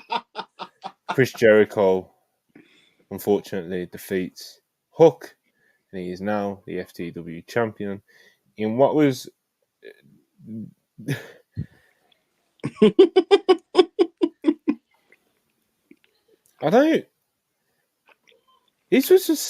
was an odd match. Joe, help me. Well, I actually understand your confusion, because I don't think this match was terrible. It wasn't shit enough to be like last year's Double or Nothing thing with Adam Cole. Like that was, that was awful, right? I agree. Weird, but and this is the real thing. The finish of this match is like a science experiment. Like this was what they broke into at the end when they went into a cut scene. I have no fucking clue where that came from. The thing where Chris was taking out old Yeller. Don't make me do this. Don't make me do this. I thought it was I thought he was joking and Hook was going to choke him out, but then he just did it, and the bat shot and just everything about the bat, So I didn't think the match itself, the meat of the match, the bulk of the match was terrible. It was not good necessarily. It was a plunder match. There was some cool suplexes and table spot, whatever. But the finish was so baffling. And when you add that with the atmosphere, which was wow, man, that was crazy. This was kind of surreal, I thought, actually. I didn't think it would be good, and the fact they gave it 15 minutes, it was an epic, yeah. It was so weird. It was just so many strange choices. Seconds. 16 minutes is 34 seconds. Insane. Yeah, I don't know how you, beyond the wrestlers themselves, I don't know how you look at that matchup and go, that's what that match needs, This is Lionheart Chris Jericho as well. We got him again. It could be any which version of him, mate. Don't even get 16. Does anyone come out of that match thinking either wrestler is good at wrestling? Well, that's the other thing. I mean, Jericho's the story, and I'm sorry, folks, but Hook has got a long, long way to go, man. And I'm not blaming him for this match, but the more you see him in real matches, it's very apparent he's got ways to go. And it's not surprising. He's a 3-year pro, whatever, but it is noticeable, right? When you see him in a match of this length, it's you can do individual things, but all the stuff in between, it's just, I don't know. It's tough. It's very tough. Just a truly bizarre match. We had you know, it's not like it was like, as Joe said, it's not like it was like a dud 0-star worked match. It was just like bizarre. And like the crowd was far from dead, but like they were just kind of chanting abuse at Chris Jericho, like you know, Fozzy sucks, go home Jericho, retire Jericho, all this shit, you know, like, and it's fascinating because we talk about like over the years, bro. Everyone's talked about like X-Pac heat, you know. But this was X-Pac heat last night, bro. You know, like Oh, there was definitely. Yeah. there was an actual atmosphere, and the crowd was like loud for it, but not positively. And it weren't like boo this heel. It was like get this guy out of the fucking ring. Do you know what I mean? Yeah, as he been mentioned earlier on in the show, like this kind of like the internet perception that was very, very strongly anti Chris Jericho for a while now is now like substantially leaking into kind of like the live crowds that are attending these shows, you know. Mhm. And something's got to be done about this Jericho thing, bro. You know, it's He's like with just not Jericho good and on the stuff like that. TV show, bro. He's not good. Well, Like, well, Monty, it's funny you say that because Chris Jericho was telling people backstage that this finish would go over or would get over big, and internally they thought that he ended up right because the crowd was really loud for this, and this match was seen as a success on AEW's end. They thought this was a successful match. So, what did you think of this match, Bill? Before we kind of pick it apart a little bit more as a collective. Thought it was funny. It was pretty bad. Pretty bad. Hook is not good, and he's very one dimensional, and he has the ways to go. And Chris Jericho is also just not very good. And he did this awkward thing where the fans would heckle him, and he would like look at the crowd and like put his fist up, and like it felt like metafiction had taking place right before you because it came off like he was just doing the ironic like heel thing subtly, but also he's just like delusionally just trying to like pump up the people that are still in his corner. But I think at one point he like blows a kiss to somebody in the crowd. But yeah, just a weird match with a weird atmosphere, and one of those things where like the crowd is just clearly tired of the guy. You know, they want to break if anything. You know, and they're not getting it. They're not getting a break from Jericho. He will continue. He has the FTW championship. He's going to rebrand this thing. He's already calling himself the Learning Tree. You know, he's talking about the rarefied air of Jericho. He trademarked like 72 different catchphrases. So this will continue. And I don't really know what to say. You know, I don't know what to say. I don't know who's next for this Jericho vortex, but I hope we don't get a stable out of this. I feel like we're gonna get a stable out of this. That sounds pretty bad. Godspeed to whoever are the poor victims that get sucked into this thing. But yeah, we're in it for the long haul. He's not taking a break. He's doing this stable. He's gonna do this rarefied air and learning tree thing. For all we know, they're gonna rebrand Hook, and he's gonna be a part of this, which would be something. So it is a shame. Like, seriously, putting all the other many. There's a lot of baggage with Jericho. Putting all of that aside if you can. And if you can't, I get it. But just talking about pro wrestling, it is actually a shame that we're at this point. Like, if you'd have told me Chris Jericho was going to end up getting these chants, I'd have been pretty surprised not that long ago, you know? Like, really? Dude. Shoot said it last night, bro. Like Jericho it was like his thing. Like he was self-aware. Yeah. Like this is a guy that went away in his prime multiple times because he didn't want people to get sick of him. Yeah. When he joined, I think it was Don't Have an At said it in his fucking in a reply to the tweet that I'm referencing from Shoot just now. It was something like, "This is the same guy that was saying shit like he didn't want to go back to the WWE and just do the list because that's That's what I'm stale and saying, boring." yeah. And this is Yeah. coming from a guy now that can't take his 97 work rate pants off during his matches. You know, His significance to outrageous, AEW man. at the start was like genuinely massive, Undeniable. legitimately. And Undeniable. I'm not, you know, like to be clear, but I understand your confusion. When I say not long ago, I mean, you know, it is a while ago now because he's been trending this way for a while. But if you'd have told me in like the mid to late 2010s, this is where it would end up, I actually do think it's kind of sad, to be honest. Maybe that makes me a mark, and he's actually getting great heat, bro. I don't know. But like to me, hearing people chant Chris Jericho, "Please go home," is like fucking insane. I'm not saying he's the greatest wrestler ever, but like it's Chris Jericho, bro. It's kind of crazy, you know. Bro, the last time we heard "Please Retire" was at Big Show in like 2016. Right. And show, like, creative kicked the shit out of show. Yeah. But the Jericho thing is a different, like the perception is right or wrong. I don't know what the deal is with his creative, but it's sure everyone would suggest that Jericho he's very hands-on with his creative, which makes it worse, you know?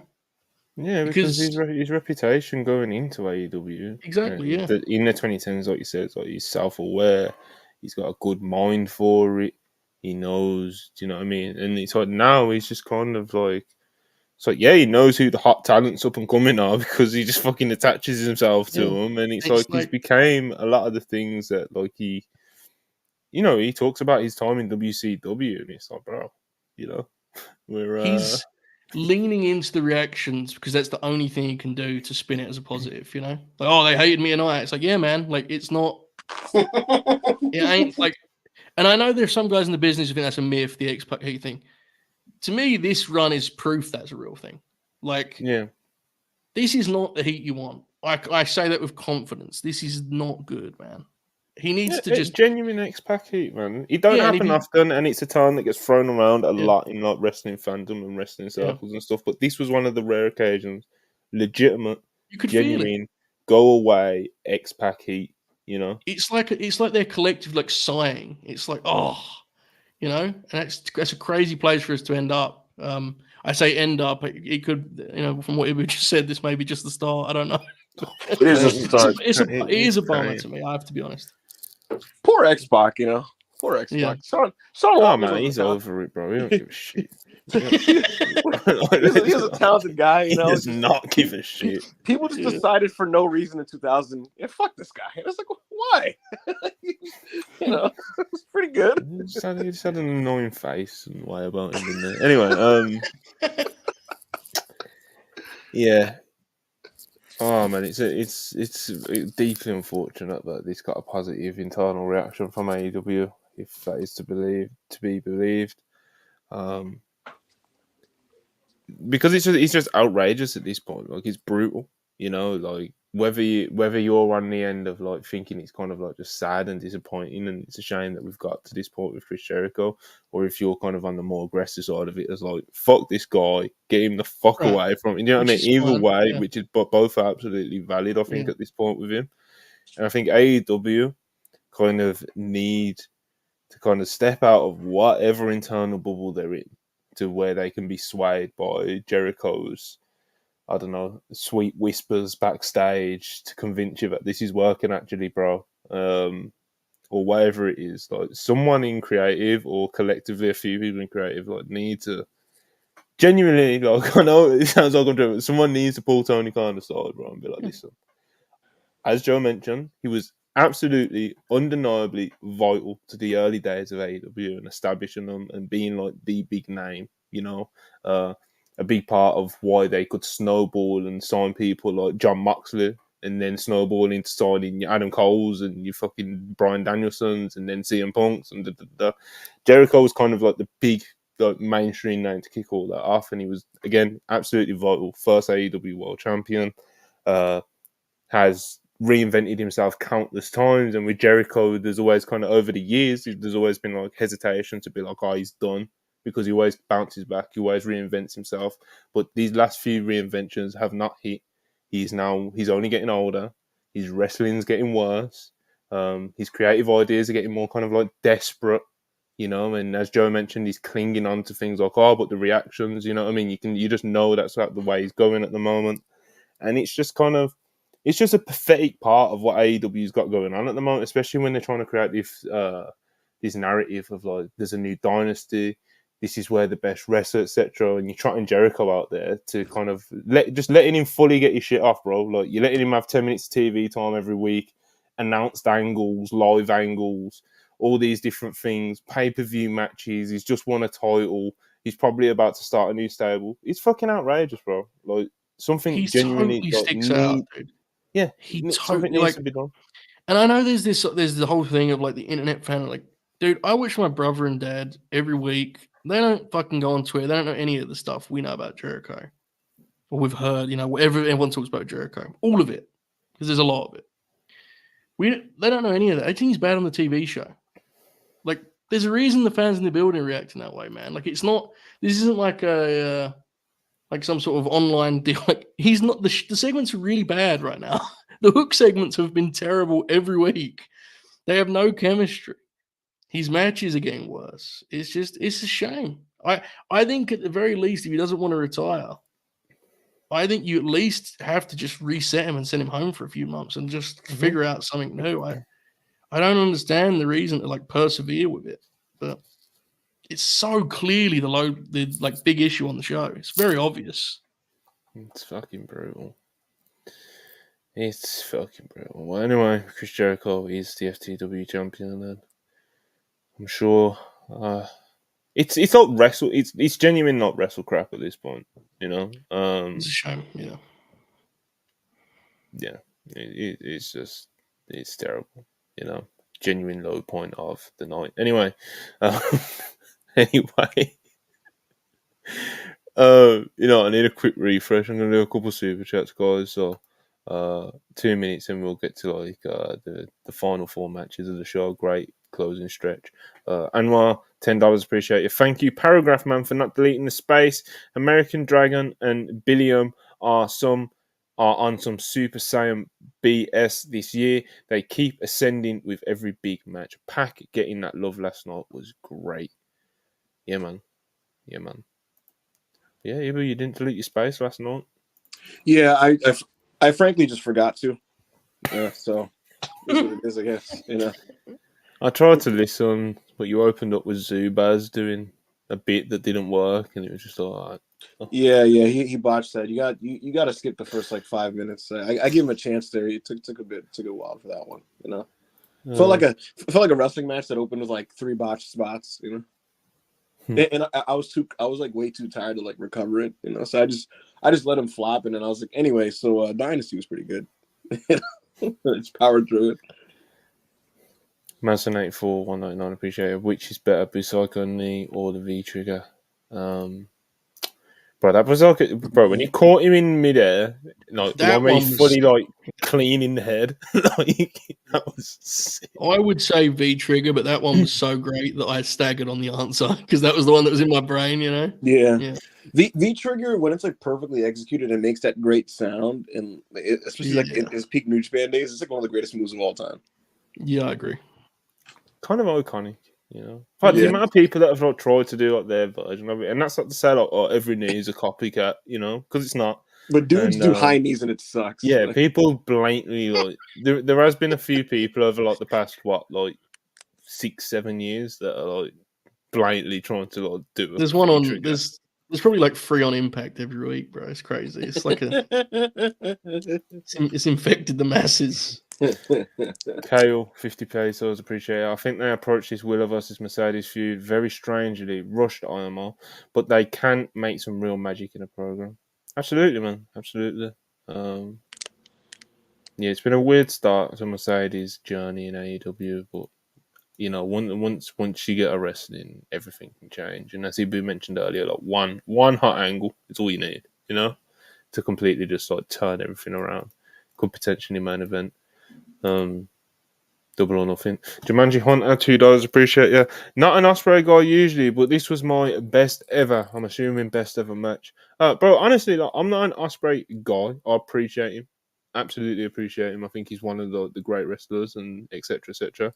I do not think he's like the best wrestler in the world, bro. And I also don't think he's an absolute shitter because his selling's a bit spotty sometimes. You know what I mean? Like, I'm very much kind of like, you know, like I do think I appreciate Osprey, but you guys heard me earlier talking. Like, I think AEW should legitimately like build the entire company around him because like listen to the people, man, and he just represents what AEW is ideally. Do you know, like the ideal version of the wrestler that can wave the flag for AEW and be the company ace is Will Ospreay, because, you know, in a perfect world, it would have been like 2016 Kenny Omega in it, but obviously that's unfortunately not the case, and we have Will Ospreay, you know, so it's like, I think very highly of him, but I wouldn't say I'm an Ospreay guy, you know, but he's undeniable, I think. I do think he is undeniable at this point. Especially with the promo, you know. Him being able to cut good TV promos is a big part of him becoming. It's a game changer. Yeah. Paul Heyman once said that Rob Van Dam was the perfect wrestler for what ECW was becoming in those last few years. He could do the extreme stuff, but he also was an athlete, and he could do the athletic stuff where wrestling started to trend. Bryan Danielson described Will Osprey as the perfect wrestler for the sensibilities of modern wrestling fans. And he was completely dead on the money. You know, I'm sure there's certain people with certain tastes and sensibilities that he's not for them, but for what modern wrestling is and where it's been for the last couple of years, and also what AEW fans like and their identity and so on and so forth, it's a perfect storm. And he's an all-encompassing talent that pretty much gives AEW fans exactly what they want out of pro wrestling. Incredible matches when they need to be incredible. And also, like you just said, Joe, his promos are so fucking effective. He's pretty much a perfect top guy for them. Yeah. It just screams AEW ace, you know. Yeah. And when you see it in effect like last night, it's like, Jesus Christ, this is like a wave of hype that needs to be like recognized, you know, and treated as such within the company. Like, this is like potentially momentum shifting if they get this right, you know. So we'll see how they pull it all off, man. Jumanji Hunter $2 again, appreciate it. Okada heard you talking shit, Joe. What the fuck did I say? Did I say about Okada? Probably, you know. Yeah, it does make. I would have said something, right? I would have assumed I would have said it off the air, though. What did I say? No, I'm intrigued. Someone's got the files. Someone tell me. Yeah. Mason 84 199, appreciate it. Hog Wild was a crazy concept. Wouldn't work today. Didn't work then. Didn't work, yeah. Didn't work then. They just did a show in front of a bunch of Nazi bikers. Bro, That didn't know Harlem anything Heat about wrestling. action was fucking. That was fucking. When they tell that shit on like WWE documentaries and they do clips, it's like, Jesus, man, this. They tell it like God bless them, dude. They tell it like it's Orton in ECW. Yeah, thank you. Yeah. It's like they tell it like playfully because God bless, they probably had so many awful crowds in that regard. But yeah, it was brutal. Yeah. Okay, I said he was boring on the Holbert House show. The house shows don't count. They ain't even fucking TV, bro. Shouldn't even be filming those things, man. GN £2, appreciate it. 5 AEW talents Punk would like to coach in NXT. Will Hobbs. He likes Hobbs. This is so nasty. This has got Reddit thread all over it. Daniel Garcia. Lee Moriarty.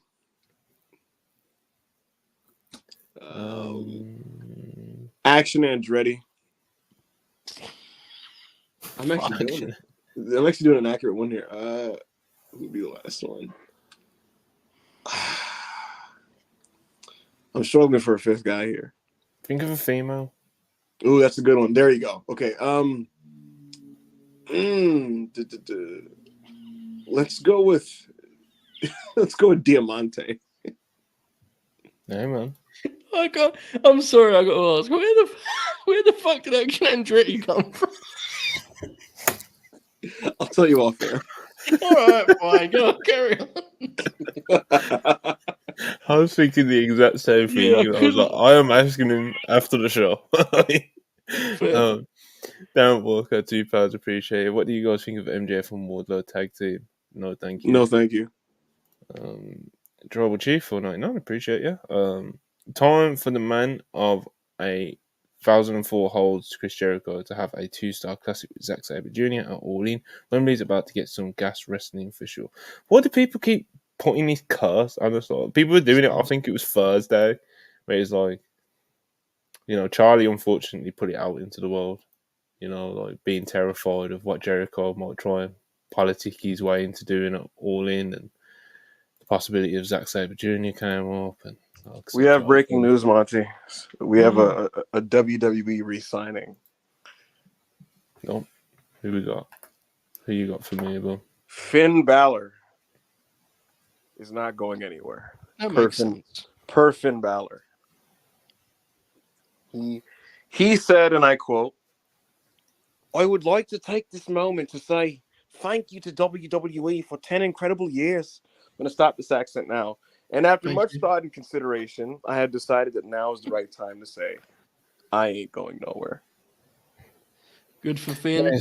Makes all the sense in the world, to be honest. I think we spoke about this like a month or something ago, didn't we? Like Finn, I can't see, bro. You know, can't see him leaving there. He's so comfortable there, and not in a like, oh, he's comfortably coasting, bro. Like not in that way. Like he's just in a nice spot, man. He's got a nice spot. He's always on TV, always featured. He's someone who you 16 can points per heat. game. It's only not. He's someone who you can heat up and throw at a world heavyweight champion or whatever, you know. And he's fit, man. Teams He's got a need lot those of good players, faith Joe. with the audience. He's He's still good, man. So good, yeah. So good. Yeah. He can hit a three, play some good defense. He's a vet you like on the floor, rebounds. The And guy who actually wrestles to their role, which is like a superpower in wrestling right now, you know? Yeah, Very, very exactly. yeah, you don't see that anymore. You just don't. You just do not really see it anymore. People are like, he's got those different gears, you know. Yeah. That you It's can why there's effortlessly switch between, you know. So. Yeah, it's why there's a perception that he's fallen off in ways that it's just like if you watch him when he needs to be, he can still be that guy. It's not what they need him to be right now. He's a heel tag team guy. Do you think we get any more announcements this week? Do you think they wrap everybody else up or no? No idea. Everybody. No clue. Dan Ventrell got fired primarily because I don't know if this got reported. They fired Dan Ventrell because basically on like what they thought was incompetence for letting everybody's deal expire. Okay. Yeah, like they're not happy that this is the situation. That like a bunch of people are just that we're letting it get to like the fourth quarter here with people. Like they ideally would like deals re-upped like a year in advance. Yeah, of course. Yeah. Of course. That's the way to see we your top stars and shit. Yeah. You know what I mean? That's like your Drew McIntyres and your Becky Lynch's and your Seth Rollins and that. Like it's absurd that it even gets to the last 3 months or whatever it may be. Yeah, that's bullshit. It's ridiculous. Yeah. Same as any sport, bro. Like you lock them down like at least over a year in advance. You don't let them get into that final contract year because that's when they start thinking, oh, do I go into free agency and you know what I mean? Then negotiate with other places. Like, no, you want to lock these people down, commit to them, you know, especially when it sounds that deserve it, like three I just mentioned, like Finn, etc., etc. So, I'd be very surprised if WWE lose any of their top stars this year. No, I'm saving that super chat until the end because that could open a whole can of worms. All right, back to AEW Dynasty. Back to the positives now. AEW Women's World Title match. Toni Storm successfully defends against Thunder Rosa. Very, very impressed with Thunder Rosa's performance out here, and this over exceeded my expectations. I think I was kind of on the optimistic side of predicting this match. I was like, I do think that there is a version of this match that could be really good where Thunder Rosa is just in that mode where she's just game as fuck and just whacking you sort of thing. And she absolutely was in that mode, but even still, I thought the match exceeded what my expectations were. This was just a good match. This was just a good match. Again, Thunder Rosa's performance I thought was really good here. And Toni Storm, everyone knows when she's not doing too much of the timeless shit, she's good, man. No, Toni's good. Look, I'm not breaking any news here. I'm not giving any hot takes here. Toni Storm, when she's not doing too much timeless bullshit, she's a good women's wrestler, bro. Like, she's not just a good women's wrestler. She's a good wrestler, you know. So, yeah, Rosa came up short here. I don't think too many people were expecting her to get the win, but yeah, Thunder Rosa impressed a lot of people with this performance, Joe, last night, and they had a good match last night, man. They did. This kicked ass, man. It was like a great reminder of the things that kind of made Thunder Rosa jump off the page to begin with, right? Like that fiery baby face that she can be and the way she can kind of hook people in terms of emotionally actually caring. Like you could tell the people really got hooked by this, which is great. And Toni, you know, the answer was right in front of her the whole time. I think just be you and then do this, you know, it won't hurt the shtick if you kick ass in the ring. So this was really good, I thought. And I have to be honest, after the Jericho match, when this was up next, I was a little bit concerned because I did not have high hope for this. Yeah, we even talked a little bit, right? Like, I thought this could be a little bit of a recipe for disaster, if I'm being honest. It was completely the opposite. I think both of them put in like their best performances in some time. I really was thrilled for Thunder in particular because I was a little concerned that her kind of form since coming back was a new normal for her. So Very encouraging, good for the division. Very good match. Good shit, Ibu. I'll be honest, especially given Tony Storm's recent track record on pay-per-view, I was pretty comfortable believing that this was not going to be a good match. This like outright surprised me. Thunder Rosa, for no pun intended, brought the thunder. She set the fucking tone here.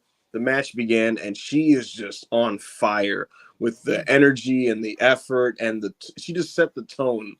And she worked so hard to start this thing, and it felt like she set a pace that Tony Storm started to just kind of work into and match. And that's kind of what it came off like to me. It came off like Thunder Rosa was like, no, we're gonna have a shootout. We're gonna go balls to the wall. It's gonna be physical. And Tony Storm just matched it. And it's almost like Thunder didn't give her room to Thunder didn't give Tony room to take this in any other direction. It felt like. So yeah, man, one of those matches that kind of remind you the value of Thunder Rosa to the women's division. Mm-hmm. And I mean, let's not forget, man, she was a star. She was a champion. She was somebody that when this division was in its early stages, in the pandemic, she really helped take it to another gear with the stuff she did with Britt Baker and Serena Deeb, overcoming a fucking crazy back injury that she still has issues dealing with now.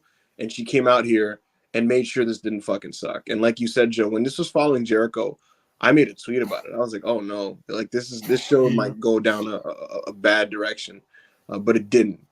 So kudos to her. Like, kudos to Tony Storm too, who brought it on her end. She wore whiteface, so Sean Strickland might be offended by that. But I thought this was a really nice title match. Sean Strickland fucking just depressed. I thought you said Sean Spears and was absolutely baffled at what was going on. I had no clue where you were going with that. Okay, that makes sense. Right. Yeah. Continue, Ronnie. Sean Strickland. Yeah, this is great, man. Thunder Rosa is a fucking gangster, bro. I love Thunder Rosa, man.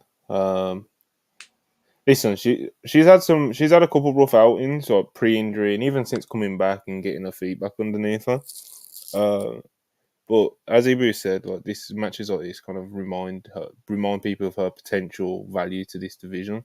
And as someone who's been kind of like a fan of hers ever since I first seen her in AEW, even when things are going to get weird with her perception wise and kind of like all the reported like falling outs and all stuff like that, and her being out for so long, and like, you know, there's like women in the company like fucking basically burying everyone in interviews and shit like that.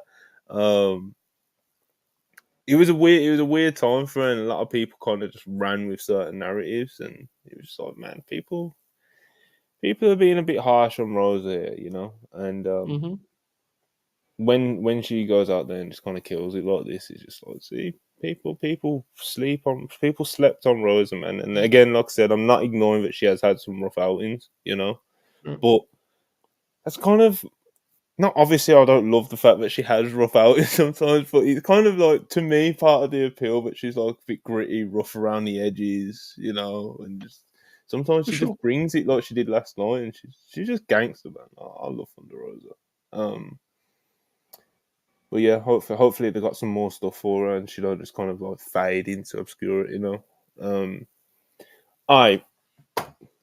Serious business right now. I'm going to kind of let you two kind of run with this one.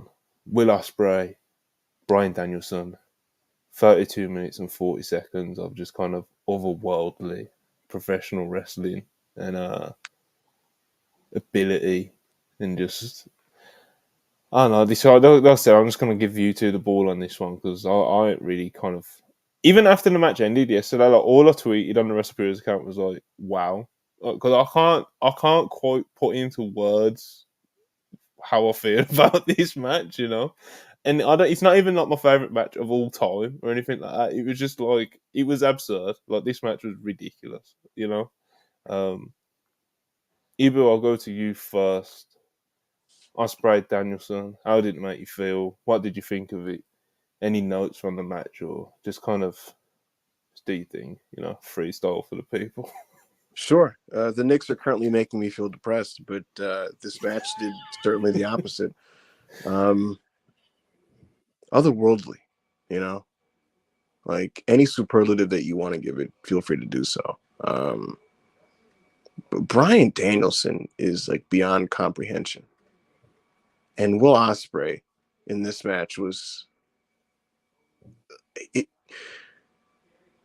the story about the match was whether he could swim in the deep water and prove that he's better than Bryan Danielson.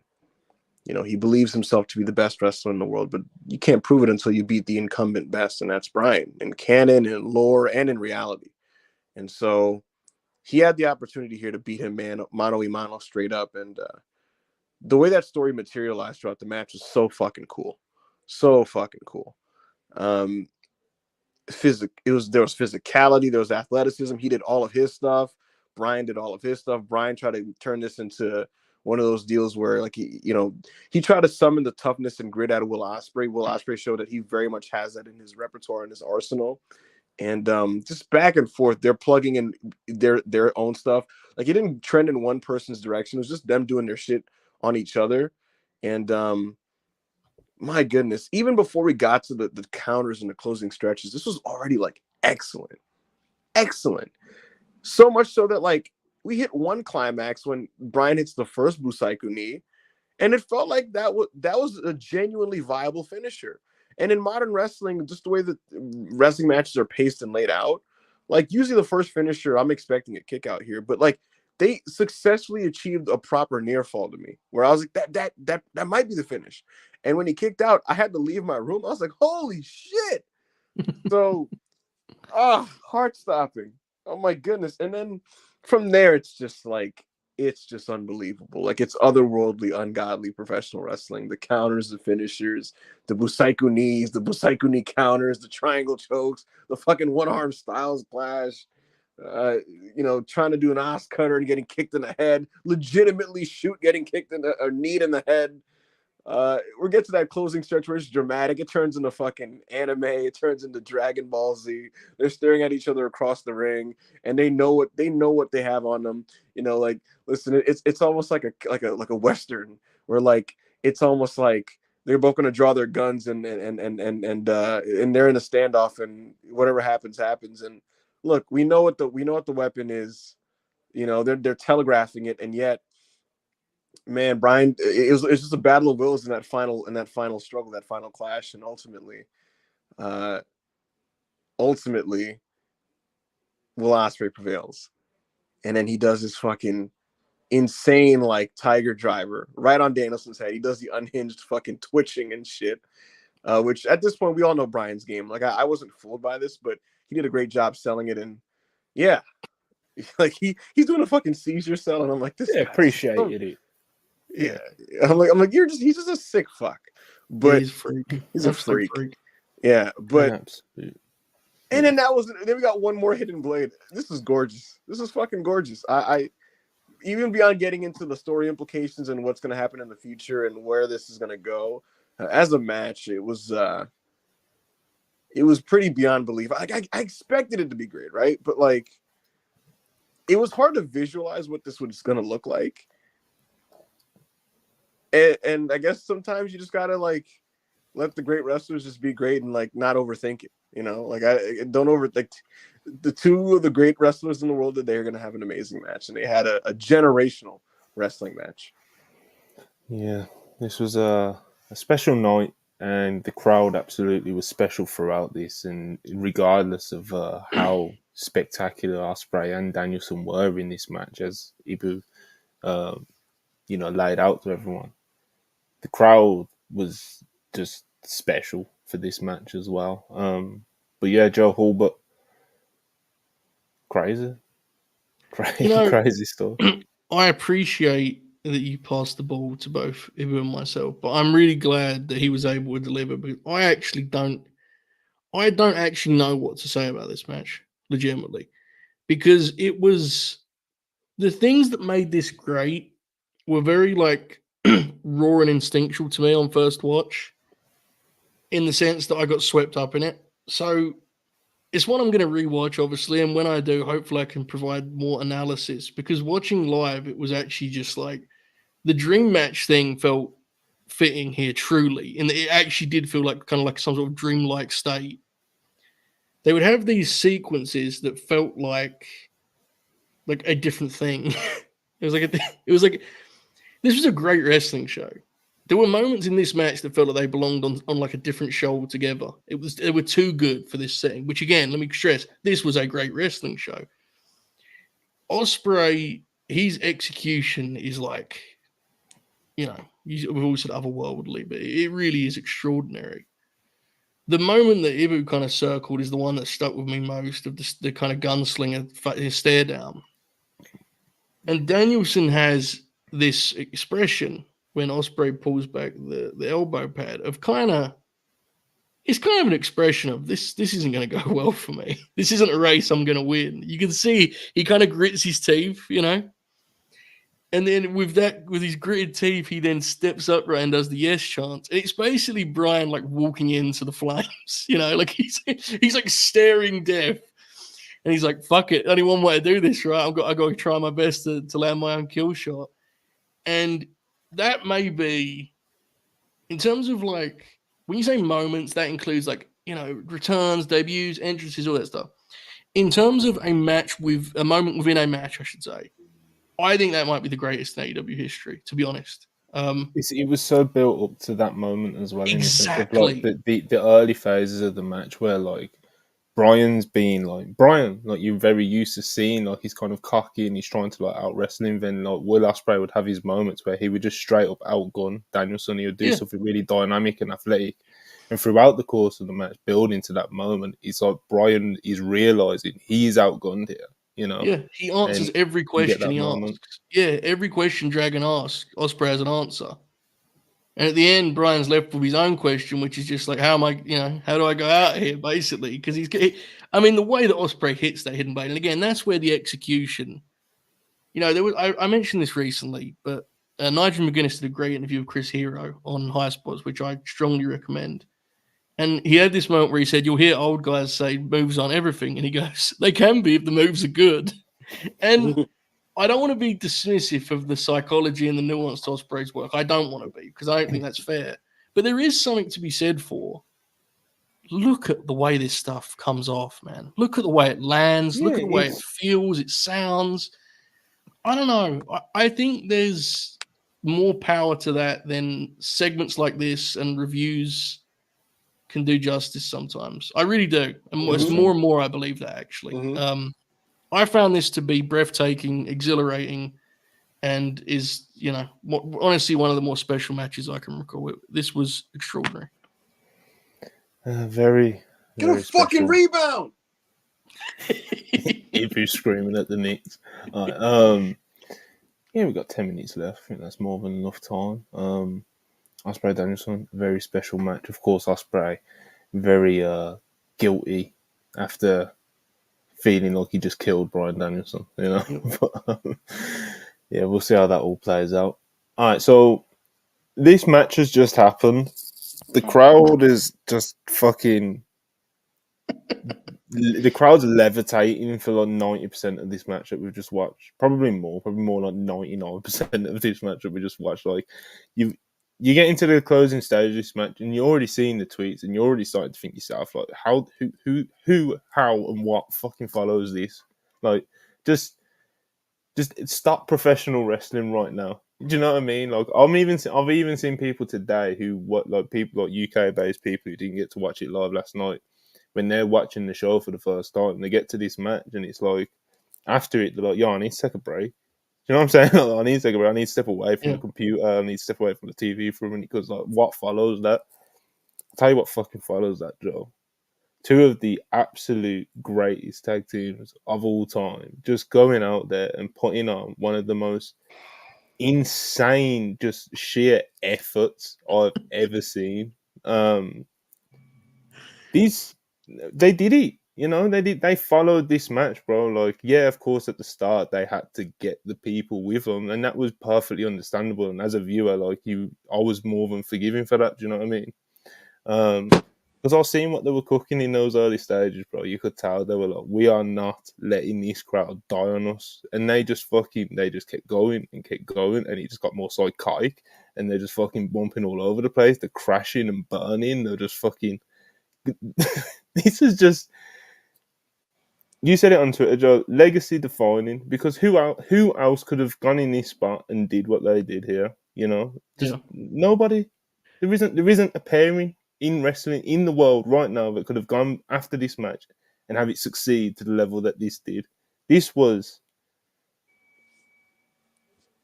I was going to say, the greatest achievement on the show, but the match that I get what you mean. preceded it, you know. Yeah. But Yeah. Mark, they had a task here and they absolutely killed it. You know, it was one of those matches where honestly, I felt very lucky that I was like one of the few fans that really does like really appreciate FTR and the Young Bucks and what their strengths are and stuff like that and their significance to the business and stuff without being like a weird like pick a side bro about them. So I was able to get like the full enjoyment out of this because I fucking adored this match and was just in awe seeing how they followed what preceded it. So, FTR Young Bucks, Joe. Jesus Christ. Use the word psychotic, Brian. I think that's it. Like I think both teams have proven they have an immense amount of professional pride, but like, good God, man, this was actually frightening at times. Some of the cutesy chants I roll my eyes at, but please be careful. Actually, was in line with what I was saying at that moment. This was outrageous. I thought in terms of the physicality. The moment when Dax did a pole driver on the ladder and kind of got like his foot stuck, so they just collapsed in a heap. You know, Cash Wheeler he was outrageous here. The Bucks are masters of this match and were so vicious. That's one of the big takeaways. They took so much of this match, and the match was better for it. Legacy defining was the phrase I used because it's the kind of thing that I think when it's all said and done, and when hopefully someone else is doing podcasts like this, these are the memories I think that, you know, you like they most. To me, these are things that emotionally you kind of latch onto, and the reason people love these two teams is like, is it their best match? No. Like in terms of, you know, together it's up there, but like just generally, no. But this is what wrestling is all about, right? Like going out there and playing the hand you dealt and just playing it with absolute enthusiasm and excitement and passion. Just love for the game is such a cliche and it's so lame, but I love seeing it. You know, I love seeing guys care to this degree. We all, you know, this is where I watch personally. The idea that you can bank on guys to deliver, to give everything they've got. It isn't, I don't think you can take it for granted. I don't personally. I think the world of both teams. I think history will be very kind to both of them. And I'm very glad they got to have this experience, this moment together because, you know, they're like, as you said, they're like worlds apart so often in the fucking the way people talk about wrestling. They shared this. It's not like an all-time classic, I don't think. I don't think it needs to be. They followed an all-time classic and managed something truly remarkable. Great match. Yeah, huge success following what many thought was the impossible task of Osprey and Danielson. Evil. Yeah, absolutely. I second everything you guys have said, and I think that the bottom line is they did not need to go this hard. They really could have just rolled over and did a bog standard ladder match and then did the Jack Perry finish. But ultimately, there's so much professional pride here, and I'm amazed at how much they were able to get me because I think the ladder match is a bit of a dead concept in 2024, and we've seen everything under the sun in these matches, and yet the sheer effort and physicality in their approach was enough to make this a great wrestling match in its own right, and one that didn't kill the crowd or one that was able to retain crowd enthusiasm after what they just saw. So it's great. The match was different enough to compare to like it was different enough from the one they just followed to make it work. And so yeah, kudos to both teams. They're two of the best teams of all time, and I thought this was the second best Young Buck FTR match. When you talk about why these teams are special, that's where like the Joe legacy defining thing comes into play. Like this has to be one of those things you mentioned as like these guys were second to last on the pay-per-view where they had to follow Will Osprey and Bryan Danielson, and they somehow managed like that. Yeah, who else? Who else? Exactly. And that's what legacy defining is. Do you know what I mean? Like who else could have done what they did on that night last night? You know, it's nobody. Nobody. So you know, and it's like I got so swept up in just like the kind of the achievement of what they did last night. So I forgot to mention Jack Perry. Jack Perry returned, huge part, Great caused reaction. the Yeah. fit. You know what I mean? Great reaction. And yeah, hopefully this catapults him into nice standing in AEW with the EVPs and stuff. And Mm-hmm. yeah, man, positive stuff for Jack Perry though. So okay, we're going on to Go for it. moving forward to the main event. AEW World Title match, and it's like you'd be completely forgiven for thinking like, okay, this crowd's fucked. Do you know what I mean? It's like They still had some juice, brother. They still had it. they still had enough juice to be with Swerve Strickland all the way through this main event. They were here to see him be crowned as AEW World Champion. Samoa Joe did his thing. He did what he needed to. Had my faith in him, and they had a nice match here, man. It wasn't my match of the night, but it was enough, and the crowd was with it, and that was the important thing. And we got the moment, you know, got the moment of Swerve winning. So another success here, in a spot where it could have very easily have gone the other way. But again, credit to the crowd; they were here to see what AEW were cooking, you know, and that was Swerve Strickland winning AEW World Championship gold, the first ever AEW, the first ever Black AEW World Heavyweight Champion, history making. And yeah, just another success, Ibu. Yeah. It's important to always be able to stick the landing, and that's what happened here. I thought this flirted with being great in the opening minutes, and it kind of settled into just being a good match. But what I was impressed with was, thankfully, that this had heat. Just flat out, it had heat. The crowd was into Swerve. They very much were. Clearly, one of their draws of this show was seeing him get his moment, and they were very much into him. And you got the Who's House, Swerve's house, pretty much throughout the entire match. And we got it. We got a good match. We got the right finish, and Swerve got the moment. And on a show like this, it was one of those things where it was like things are going so well. You just wanted the landing stuck, and that's what happened here. Swerve wins the AEW championship. He's the first Black AEW world champion, something I don't take for granted.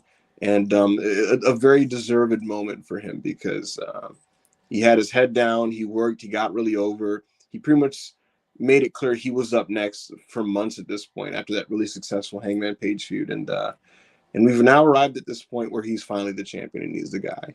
And so I hope for his sake he has a really, really good reign. And it was nice to see him win this belt last night. Yeah, man, definitely. As you been mentioned, Joe, they stuck the landing literally with closing the show and with crowning Swerve Strickland as world champ. Yeah, good match, right? Like, I mean, they had their work cut out from with what they were following, and it is a little bit of a challenging stylistic matchup anyway, I think. But as you said, it was good enough, and I don't mean that disparagingly. It's just this show was like there was a lot here, but a good wrestling match. You could tell Joe took it very, very seriously, and I thought looked really sharp physically. I thought Swerve did a great job of fighting from underneath. The deeper they got in it, there was a couple missteps, a couple roughness around the edges. It's a shame they couldn't hit the super stomp thing they looked to be going for at the end. That's a bummer. But credit to both guys for how quickly they adjusted right on the finish. So they quickly just switched it up immediately. So that's all you can do. Crowd popped on the finish. A good match, a piece of history, and I think it's just a thumbs up all round in that Swerve's Ascent has been one of the best stories in the promotion. And like using Joe as the perfect kind of steady force to get to that moment, I think was really good play. So thumbs up all round. They had a good wrestling match. I liked it. Yeah, huge success of a show, and that closing stretch was just when you thought that the crowd was going to die, when you thought that maybe this next match is going to struggle, you just succeeded, you know, and just a successful show all round, really. You know, very, very limited low points, and AEW done it again with another great pay per view, and yeah, man. Of course, great show. You know, great. It was a great show. It was a great show. All right, a couple of super chats. We gotta get out of here. Raw's starting. Corey David, $2. Ibu, thoughts on the hip hop beef of what's going on? Ibu, make this snappy, brother. It's corny. It's turned into an embarrassing social media game.